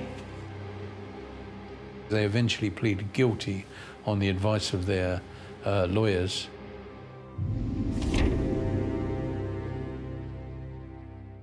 The jury have reached their verdict. Anthony Gavin, Thomas Stevens, Reginald Tucker. 2 years on from the Baker Street heist, a jury found all 4 men guilty of their part in the crime. Anthony Gavin, Reginald Tucker, and Thomas Stevens each received a 12-year jail term. The judge passed down an 8-year sentence to Benjamin Wolfe, taking his age into consideration. The gang gave little away about the robbery, but thanks to their walkie-talkies and what was left at the scene, we can piece together how they pulled off such a heist. I think there were two separate gang areas, and as such, they were disciplined enough to actually interchange because of fatigue. The digging of this tunnel itself must have been exhausting. The actual claustrophobia of going down through the floor of this shop must have been a big strain on the criminals involved. I know you're tired, you're all tired. It was possible for us to work hard. There's all the work done. I've been working non-stop all day. And shifted 8 tons of material from under the shop, under the premises next door, under the bank, and as such, in doing so, they exposed a well which was underneath. They then used extendable scaffolding type ladders, which I think were used like tram lines to shift the heavy equipment along. But at one stage, of course, they actually tried with, I believe, with a 100-ton jack to press out the floor. But in doing so, it began to press through, push the whatever they were resting the 100-ton jack on through the ground itself, rather than achieve the upward thrust. We made it. They knew precisely where they wanted to penetrate the bank. Using thermic lances in enclosed places is extremely dangerous, and they still carried on. They did not give in. They had to resort to explosives to completely make sure that they got into the bank, but in a controlled manner. They used explosives and succeeded in getting in through the flooring without disturbing the doors of the bank. The gang were relentless, cutting through 2 feet of reinforced concrete from their confined man-made tunnel below. It was chaotic, but the criminals knew what they were doing. Their main target was to remove valuables. Once inside the stronghold, they wasted no time smashing open some of the 268 boxes that lay before them. But using heavy-duty industrial equipment eventually proved problematic. I can hear you. How long do you think you're going to be in there? There's too much smoke from this thermic lance. I'm making my way back. Mr. Rowlands heard a conversation about somebody being tired and overcome by fumes, and that this individual needed refreshment in the way of tea and sandwiches. What followed was a bizarre war of words between those trying to reach the vault and the man tasked with making sure the coast was clear. The weak link was one of their lookout persons. Clearly, he didn't have the discipline that they wanted. He was getting bored, probably cold, probably a little bit frightened, and as such was overusing the radio system. I personally think there was more than one lookout, and probably there was a different frequency being used as well, which Mr. Rowlands was not picking up. When one looks at the amount of equipment that was accrued to carry out this job, they took other means and methods of communication besides the one they were doing. Despite their differences, it appears the gang decided to have a break partway through the robbery and resumed only to be almost caught when the police called in with the bank manager. They did not panic, and they knew that they'd got a window of time. Once the bank had been visited, they knew that unless they were visited again, then they had a reasonable amount of time to exit from the premises with the stolen cash, jewellery, and then they managed to get out of the bank by going back through the tunnel, which was an endeavour on its own. When officers turned on their heels at the vault door, the gang made their getaway. When they vacated the property, they exited through a rear window in order to leave the property locked and secured, so that even if it drew attention, access was not going to be gained immediately.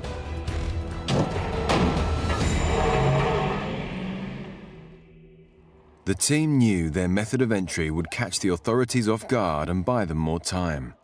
By the time officers realized they had visited the raided bank, the criminals were well away. I'm sure that some monies were already into other vaults elsewhere or abroad. The whole element of where to shift monies through money laundering would have been already in action. It's often been put about that there were insiders involved. Personally, I don't believe that, because criminals would not trust an individual who worked in a bank to hold up to keeping the secret long enough that they intended to exploit their knowledge. This would have involved planning for more than at least 2 or 3 months, particularly to get together the equipment. Some elements of the crime will always remain a mystery. None of the stolen goods were recovered from the raid, and the total value of what was taken has always been open to speculation. No one will ever know, because some of those boxes may have been full of all sorts of exciting things. The final estimate was that it was about £1.5 million, which is a lot of money in those days. But no one will ever know precisely, because in these bank boxes, people wouldn't necessarily want it disclosed what they were keeping there. The Baker Street heist goes down in criminal history thanks to Robert Rowland's honing in on the thieves' radio frequency. But Scotland Yard were keen to pick up on a crime Rowlands himself was committing on the evening. After the robbery, the police were considering prosecuting me for listening to unlicensed transmissions under the Wireless and Telegraphy Act. They were persuaded not to prosecute me because it would be very bad publicity for the police force, considering that I was trying to help them find the robbers.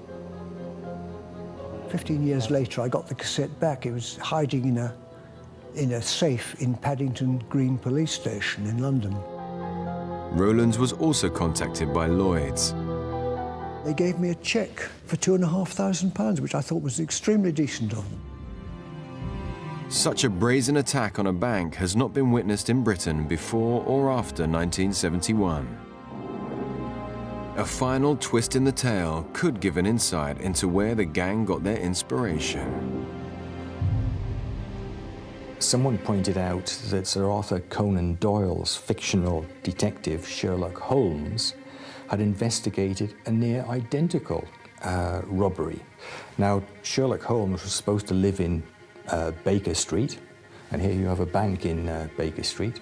Now, in one of his stories, he said that he'd learned of some robbers who had dug a tunnel from a shop next door to a bank, had tunneled down, and then had come up into the bank.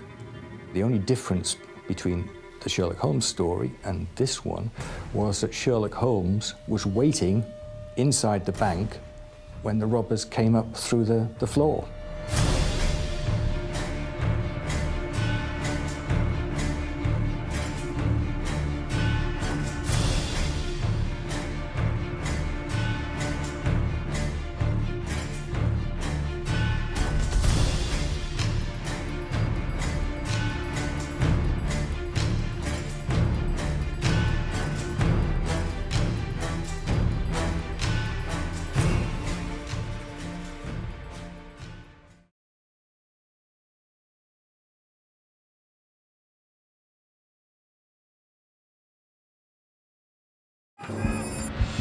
In the summer of 1995, a gang of masked men viciously attacked a security van in Salford, Greater Manchester. This was the largest single robbery offence that I've ever been involved in investigating. This is the largest, at its time, it was the largest cash robbery in Europe. Over £6 million was stolen when the van was dramatically ambushed at a security depot. And the next thing I heard was from one of the girls, the van's gone. And from there then, it was just panic all over. The heavily armed thugs stopped at nothing to get their millions, taking a guard hostage and fleeing with the money, making this one of Britain's biggest heists.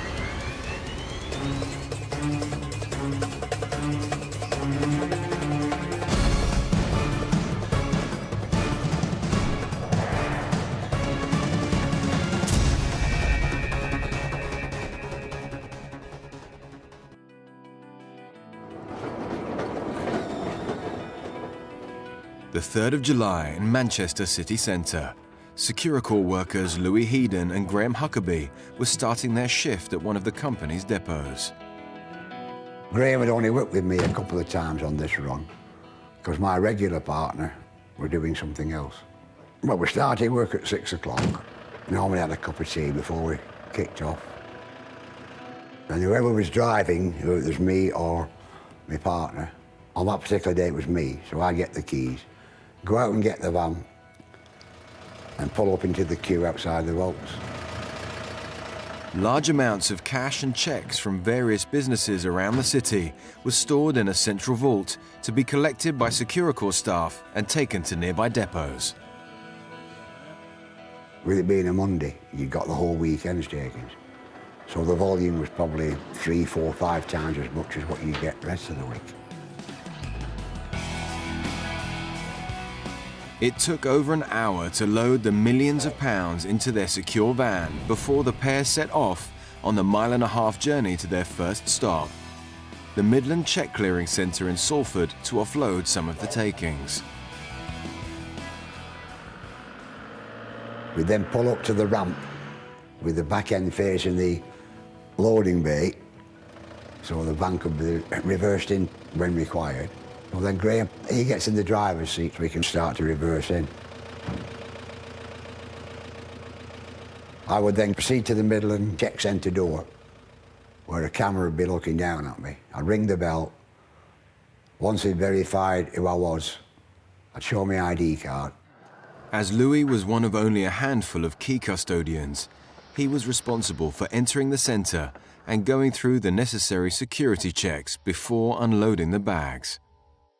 The outside door opened, you then went in to an inner door, and then they shut the outside door. Once that was closed, they then let you into the inner door. And then you go to another door with a little latch in it, where the girls would come and process you, check your ID again, check your signature. And once that was verified, they then let you out. On a normal day, Louis would help navigate the van into the secure area. They'd then proceed to lift up the loading bay door, and the van would start to reverse in. I would then go to the back of the van to make sure it was fully in, and then they'd shut the loading bay door then. Until that happened, we couldn't proceed to unload the van. But this run would prove to be very different. We did all the verification, so she knew who I was. She then presses a button to open the outside door to let me out again. As soon as she opens that outside door, they then proceed to lift up the loading bay shutter door. And the door couldn't have been more than a couple of feet off the ground, and she shouted, "There's a man in a mask inside the loading bay." Within seconds, the staff were under threat. A masked man was brandishing a gun at one of the doors and trying to gain entry. So presumably he got onto the door to try and either get to me or one of the girls who held us hostage. Once he realised he couldn't get in to the main part of the bank, he must have ducked her back onto the door again, and then they brought the shutter door down. Within seconds, the intruder was completely out of sight. Louis and his colleagues had no way of knowing where he had vanished to. And to add to the fear, one staff member was still in the van outside. I presume that Graham would not let him into the van because they couldn't get into the van without somebody pressing a button which controls an electric lock which opens the door. Locked inside the centre, Louis had no idea what was happening to his colleague in the van. I'm inside 2 doors, so there's nobody can get to me, either, well, from the outside, because they're all electric locks anyway, and they're all steel doors, and the door inside the loading bay is 2 double doors, which are barred and bolted from the inside of the bank. I couldn't see nothing. All I've got is a little screen above, well, inside the bank, and that only shows the loading bay. It doesn't show the outside. No, not from where I'm standing, anyway. Louis' only connection to the drama unfolding was news from his colleagues. And the next thing I heard was from one of the girls, the van's gone.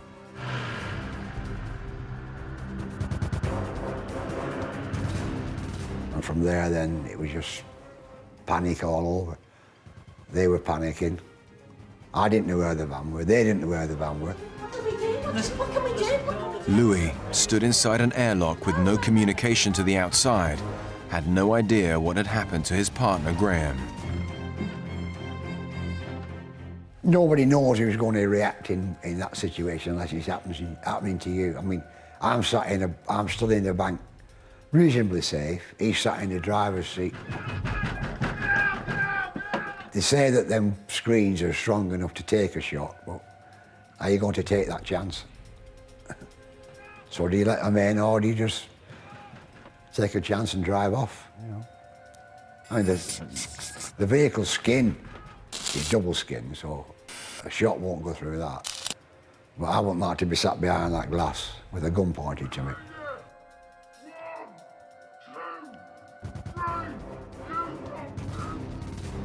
Once the staff was certain the gang were no longer in the vicinity, they released the doors for Louis to raise the alarm. I just said the van's been taken. Whether or not it'd been taken by people that shouldn't have took it or Graham had drove it away, I don't know. Millions of pounds were now missing, and Louis had no way of knowing if his colleague had been seriously hurt. All he could do was wait for officers to arrive.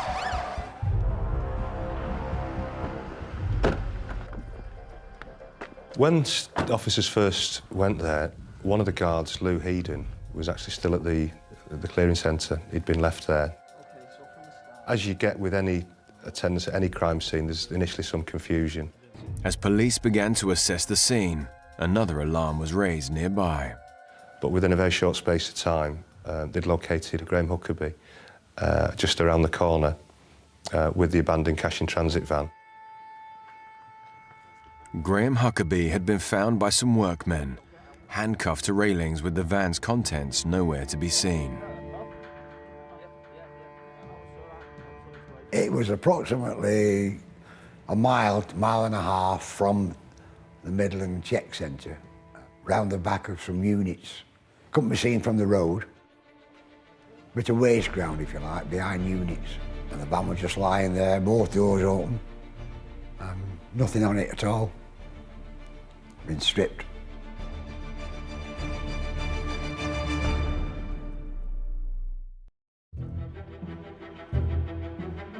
The Midland Check Clearing Centre in Salford has been the scene of a terrifying raid. With one driver locked inside the centre, unable to see what was happening, the van carrying over £6 million in cash and cheques vanished. Now officers are facing a second crime scene. You're looking for potential for fingerprints, fibres, massive paperwork, bits of paper scattered everywhere. And then you've got, effectively, Graham Huckabee, who's a scene in his own right. As officers quickly tended to Graham Huckabee, a scan of the area uncovered other vital clues.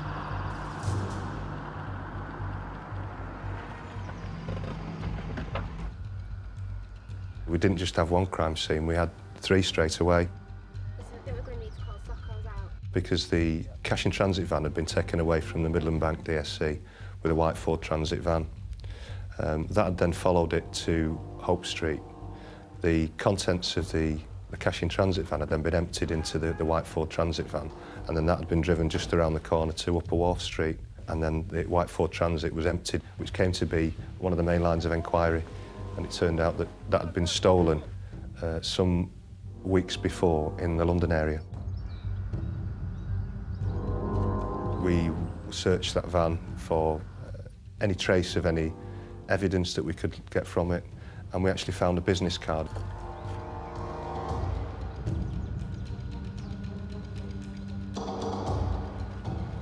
Checks were made on the business card. Meanwhile, officers at the Midland Centre scoured the place for footage that could shed any light on the raid. What's important from the investigation's point of view is early recovery of CCTV, which is where our first difficulty came. The bank had more than a dozen cameras monitoring inside and outside the building. But just 5 minutes before the robbery, most went dead. Unfortunately, there'd been a problem with it that morning and it wasn't on. So we didn't have any footage of potentially what had taken place, which hampered us quite significantly. With no images from the crime scene, the police widened their search. What we also do is a CCTV trawl around the area to see what opportunities there are for recorded imageries, recorded data around what's gone on. And we actually only found one camera, which was on the junction of Regent Road and West Edgerton Street. And we got footage, the only footage actually from the robbery, of the cash-in-transit van with a white Ford Transit van. This footage connected the van to the robbery, but didn't provide officers with any images of the thieves. Detectives questioned staff at the bank to see if they could shed any light. Well, they just asked what the procedure was, what we did on that particular day, what time we started, what we did, where we went, what time we're supposed to be there, and I just made a statement to that fact. I was in the building and the girl screamed. Checking all your records, obviously, you know. That kind of money involved, they're checking you haven't got Rembrandts on the wall and you haven't got massive bank accounts and a Rolls Royce parked outside, you know. Officers eliminated certain members of staff as the investigation continued, but holes started to appear in the company procedure. They shouldn't really put the cash on the van because part of the agreement with the Midland Bank, part of their service agreement, was that the vehicles that serviced there wouldn't take cash on the premises because it was a threat, it was an enhanced risk. Well, they should have had one van for the checks and one van for the cash. I've asked many and many a time, why can't they split this money? Well, we haven't got the vans to spare, we haven't got the crews to spare, we haven't got this, we haven't got that. It was all play it by ear. So the second breach of security policy which the crew operated was the fact that when the van went out on the road, it went with 2 cabby keys. Both of these deadlock keys were placed in the inner and outer doors at the same time, opening up a passageway to easily move the money. It was acceptable within the vault to have 2 cabby keys, to have both van doors, the inner and outer airlock doors open. It quite clearly wasn't acceptable to take both cabby keys out on the road because effectively you could access the internal workings of the van quite easily. Because those cabby keys were on the van, when the robbers came to unload it, they quite simply did what Security Corps personnel would have done had they got into the Midland Bank and had both doors open. The breach of major protocols meant not only was there over £6 million in cash and checks in one van, but the gang had easy access and the means to offload it, all at speed.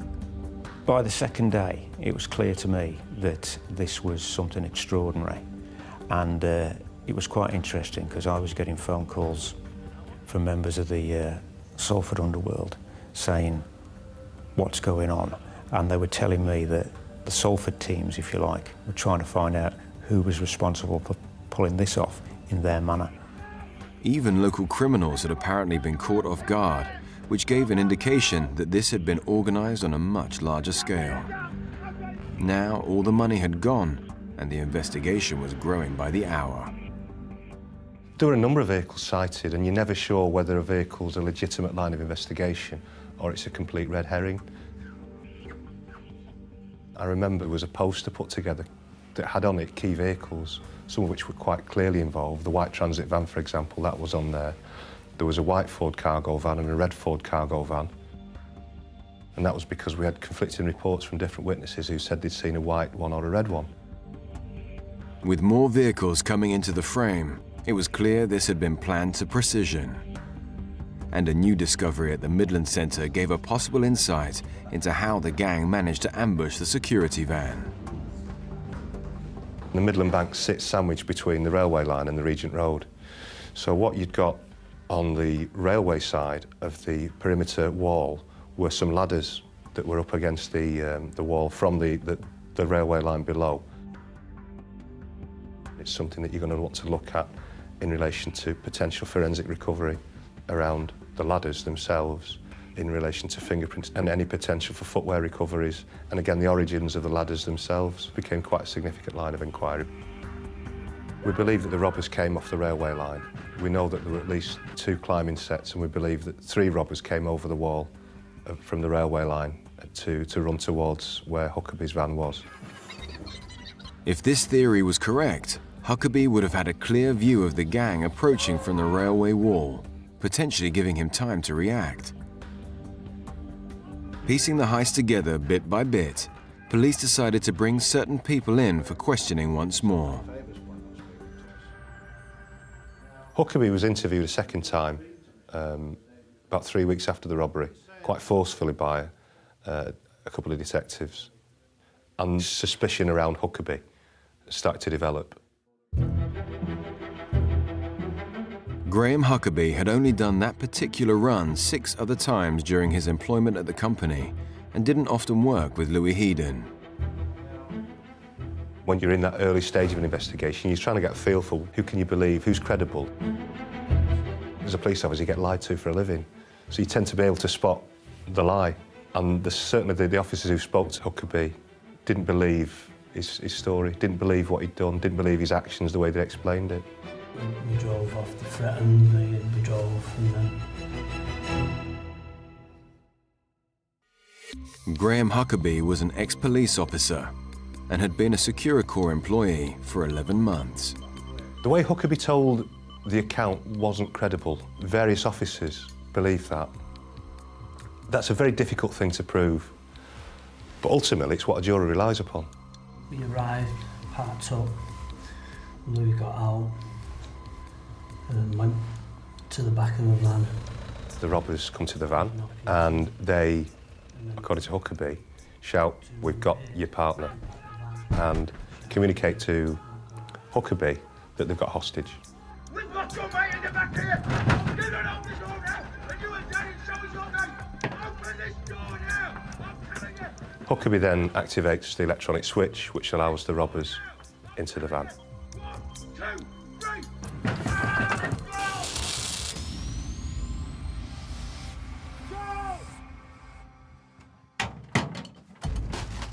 Immediately adjacent to the driver's seat is the data track activation button. This is a small box, about 4 inches square, in the centre of which is a little red button, which you can pop. And there's also another one in full view on the dashboard in front of him. The one at the side of him would have been down by his right-hand side, between his seat and the door. And all he had to do was drop his hand and activate that button, which he didn't. He didn't do as he'd been trained. He didn't activate the data track button. Had that data track button been activated, Securicorps would have been alerted straight away to the fact that one of their vans was either under attack or taken hostage. And that would have alerted the police, who would have been on the robbers within a very short space of time. Me personally, unless if somebody come to my van and I'm sat in the driver's seat and said, "We've got your mate," I said, "Well, show him to me then."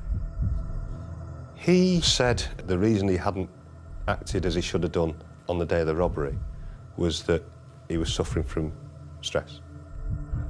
The post-traumatic stress was based upon the previous robbery that Huckabee had been subjected to, one that took place at Salford precinct when I think one of the guards was stabbed. This major breach of protocol threw Graham Huckabee right into the frame. It was put to him that he was the inside man and he wouldn't have it. Shay Power. Can you tell me about your association with him? With doubt cast on a member of staff, detectives began trawling telephone records. The first major breakthrough was in relation to the itemised billing. What we started to see were unusual patterns of calls. Calls that were made, calls that weren't made. And these were calls that were really being made in the run-up to the robbery, through March, April, May and June. Calls which appeared at first completely random. Calls which were taking place and then, for what appeared to be an isolation period, both before and after the robbery, didn't take place and then started up again. And these initially were calls and a connectivity between Graham Huckabee and a bloke called James Power. One of the first numbers that we saw significant was a number that was subscribed to Nina Power. Nina Power was the wife of James, also known as Shay Power. So the first piece of fact that we have is we have a phone number that we know Huckabee uses, ringing a phone number in the name of Nina Power. And that phone number from Nina Power ringing a phone that Huckabee uses. Thanks.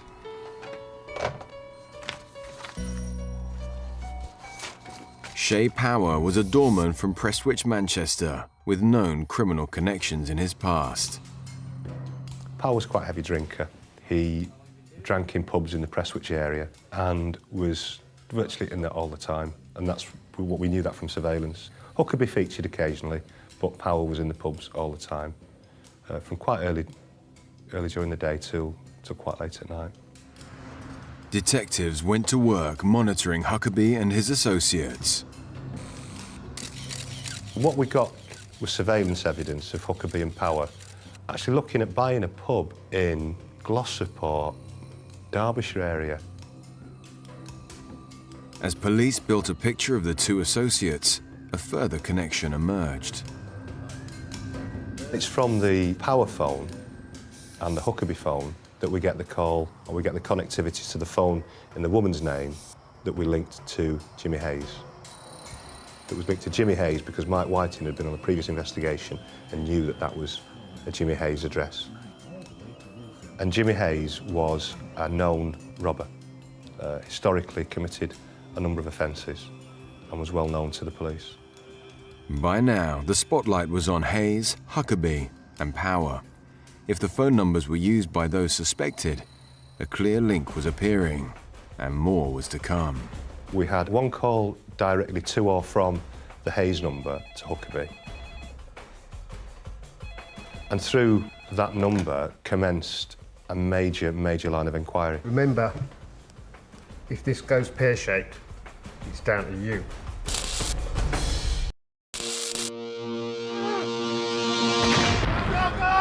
One of the largest cash robberies in Europe has taken place in Salford, Greater Manchester, with over £6 million missing. Police are struggling to make a breakthrough. With no CCTV or DNA evidence to help them, they are searching for vital clues in the phone records of their three main suspects: Power, Huckabee, and now known robber, Hayes. The fact that you've got at least one phone call from Huckabee going to a known armed robber, Huckabee being an alleged victim of an armed robbery, didn't ring right. This was a major breakthrough for the police. If the numbers had been used by the two men, they now had a direct link between Huckabee, a Securicor employee, and Hayes, a convicted thief. The breakthrough for the investigation was Mike's knowledge of Jimmy Hayes, who he was, what he was about, what he'd been into in the past.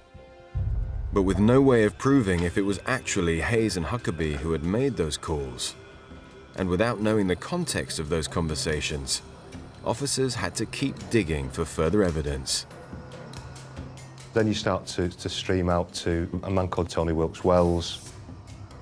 Tony Wilkes-Wells, again, had convictions for armed robbery, including firearms offences. And then we had connectivity through a number that we linked to a London robber by the name of Charles Knight. Knight was a career criminal, a very professional robber, quite a character, had been a target of the flying squad on numerous occasions. Through Charles Knight, or Charlie Knight, we linked to Billy Goulden, a man who had a scrapyard in the East End of London.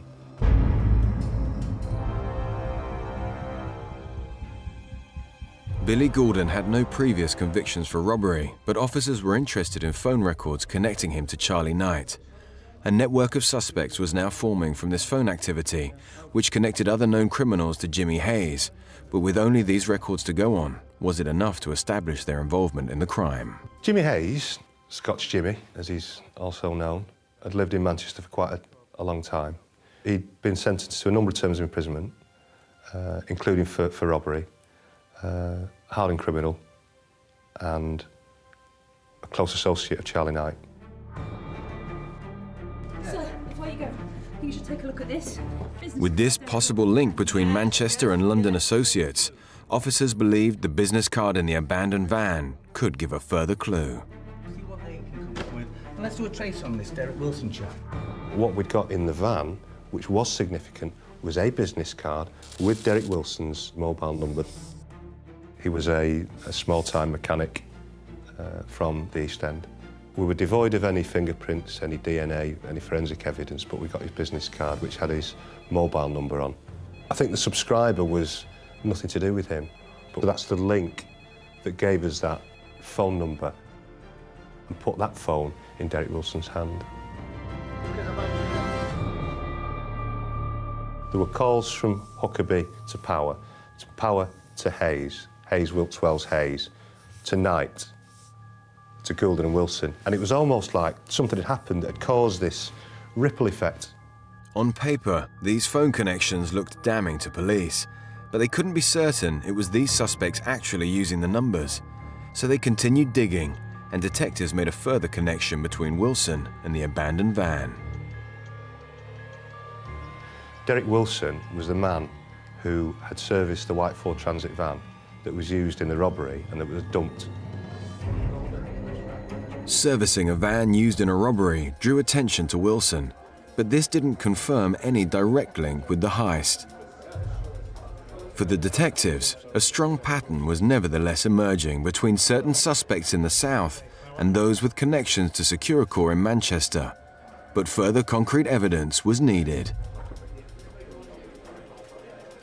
What was developed then was a complex operation involving an undercover officer. Greater Manchester Police took the dramatic decision to deploy a covert officer to pubs in and around Manchester that Power and Huckabee drank in. Look where you left the wine. The task of the undercover police officer was to become part of the circle in which Huckabee and Power frequented, and in particular Power. Now, for the first time, we can hear actual recordings from the Greater Manchester Police undercover operation. What was it doing? I worked on the road at Securicorps, Manchester. The officer at times wore a listening device. I was in the cylinder. There's two on the van, yeah. He was driving along in the van. I do both now. They're just in a pub and Power says, step into my office, sits down at a pub table, and the undercover officer sits with him and they start to talk about things. Then he starts to talk about his connections, about who he knows, without being specific, without going into detail. And he starts to talk about how professional the gang is that he's linked to. What they do, they let you out. All right. What dangerous men, these. The undercover officer had to maintain a pretense and work for the security company each day before going to the pub to talk about his job.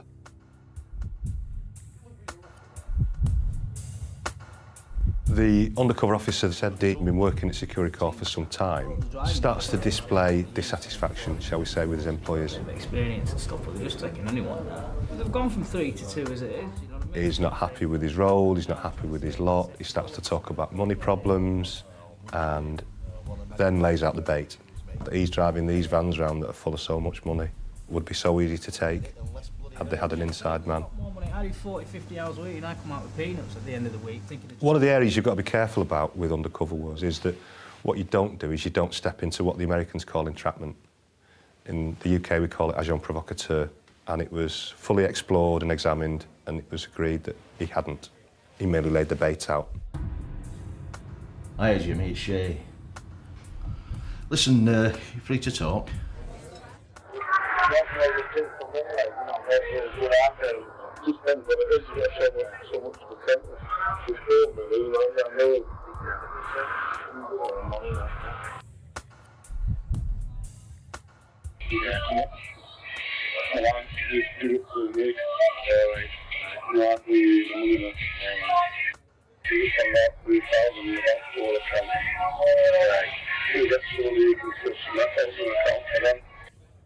Just keep yours in there, like, but those two numbers, whatever, obviously got questions about the 3 hours off the police, I mean, that, the other ones who were, like, you know, who were like 2 months or something on the trip, like, you can't do that, so you look at that yesterday, so you got to win them that time. You're not hurt anybody. You're all hurt, no, don't hurt anybody. Don't never do it. You know, what they hurt is a massive... Altogether, the undercover officer was enrolled for about 12 months, nearly a year, which is quite a substantial deployment, quite a substantial effort to maintain that facade. I think what happened was those further up the chain from Shay thought, this is too good to be true. We're not going to get 2 golden geese at the same nest, and they pulled the plug, and that's what the undercover officer was told by Shay. We'll have a think about it. They're not happy, and he walked away. Despite the trail turning cold, detectives were convinced there was a connection between all of their suspects. But they still did not have the concrete evidence they needed to place their suspects at the scene of the crime. More than a year after the raid and thousands of man-hours later, officers decided to watch and wait.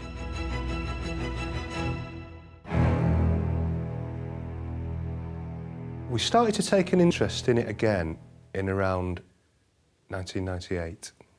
3 years on from the robbery, detectives received new, reliable intelligence about the internal makeup of the gang, which they were able to confirm through an independent source. Despite no additional evidence from the crime scene, this intelligence confirmed their original suspicions. We gathered a substantial picture of events both leading up to the robbery and after the robbery. And we were able to put together a package that led us to believe that we should bring these people in. Off the back of this, Alan Donoghue and his team quickly hauled the suspects in for questioning. When we effected those arrests, it was quite a memorable moment, really. We'd had this investigation in Manchester for over 4 years, and had gone through enormous difficulties with it. Almost absence of any forensic evidence from the scene. We arrested not only a number of men who we suspected to be part of the team, but we also brought in their spouses, girlfriends. We didn't know what they knew. We believed that had a spouse of theirs been involved in such an offence, the spouse must have known something about it and could potentially be party to the overall conspiracy. And this move brought a turning point to the whole investigation. Claire Healy, as she was called then, was Huckabee's girlfriend at the time of the robbery. Claire Healy was to give us significant information which ultimately came to be used as evidence against Huckabee. Some key aspects of that were the fact that she told us that Huckabee had told her that he'd been involved in the robbery.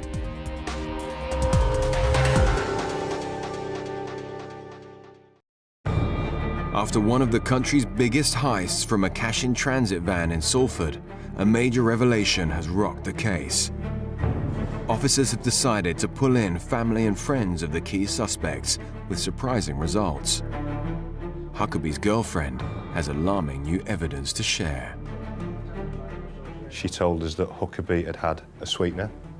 She also told us about some aspects of his finances, and we also spoke to his ex-wife, again, who declared to us that he was spending more than he had. Not massive amounts, but if you've got nothing, you don't spend money, and Huckabee was spending. Officers found evidence of deposits in Huckabee's bank account, but these were justified as a friend paying off an outstanding debt. He was also believed to have lavished his daughter with gifts, which he denied.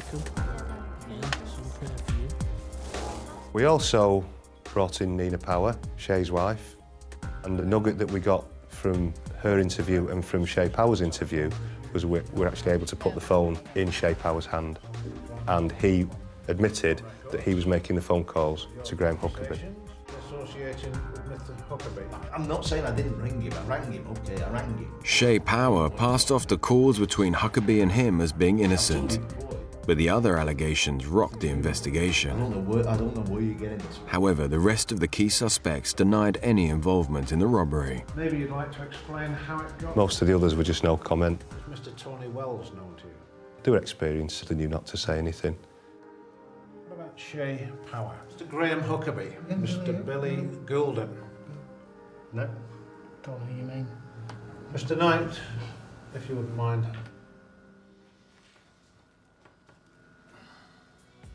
Huckabee, when re-interviewed in 1999, made no comment on legal advice. Graham, you're not doing yourself any favours by not speaking to us. Shay was quite open on interview and talked quite extensively about who he was talking to. I could say he was just a drinking buddy, that's all. House the Jag. He knew these people, they were part of the Manchester network. Shay had been a doorman in the city, he knew lots of people. By now, 5 years had passed since the heist, but Greater Manchester Police believed the case was solid. Huckabee's girlfriend had provided crucial new evidence. Phone records potentially linked each gang member. Undercover audio threw the spotlight on Power, and fresh, reliable intelligence from an independent source confirmed their original suspicions. With this, the investigation team decided to make their move, and the case went to a hearing. The whole thing was on a massive scale.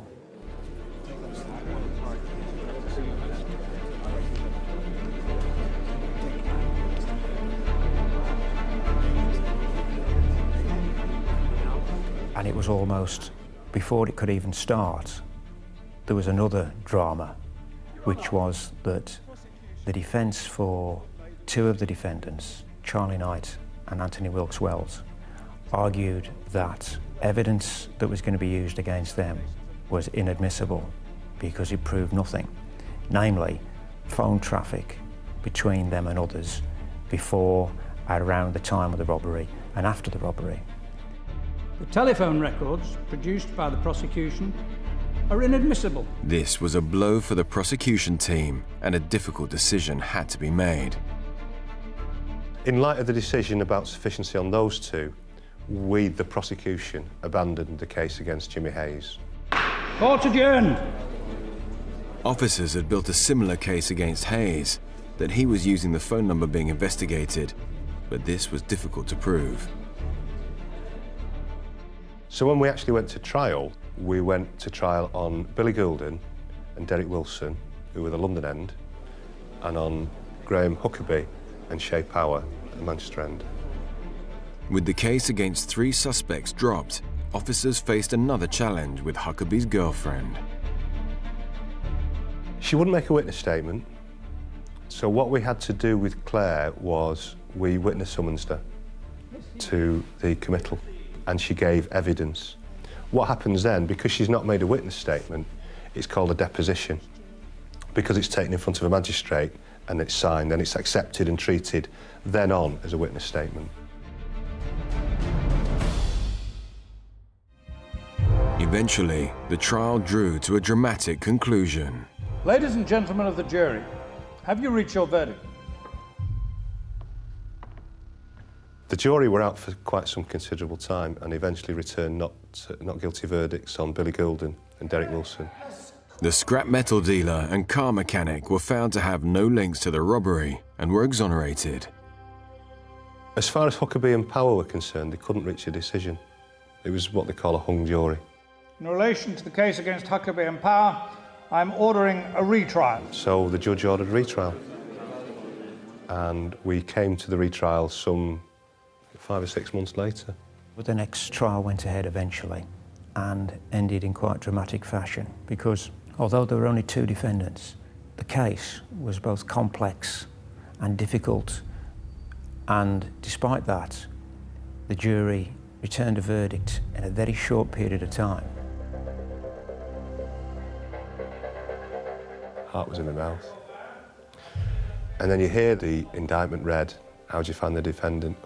And the names were read. Guilty. And you hear the guilty come out, and it like rings across the court. And when they delivered the guilty against Huckabee, he quite dramatically fell to his knees. What have you done to me? He's innocent!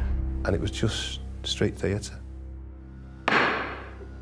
Officers, take them down. Power didn't react. And then the judge came in with the sentences, and he gave them 14 years each. Quite a reasonable sentence. For Greater Manchester Police, the case had come to a head. Huckabee, the driver, and Power, who they considered to be the handler, had been found guilty. The other suspects walked free. But the story didn't end there. After the convictions, there was an immediate and very public backlash from Mr Huckabee's family, who announced that they would campaign to free him.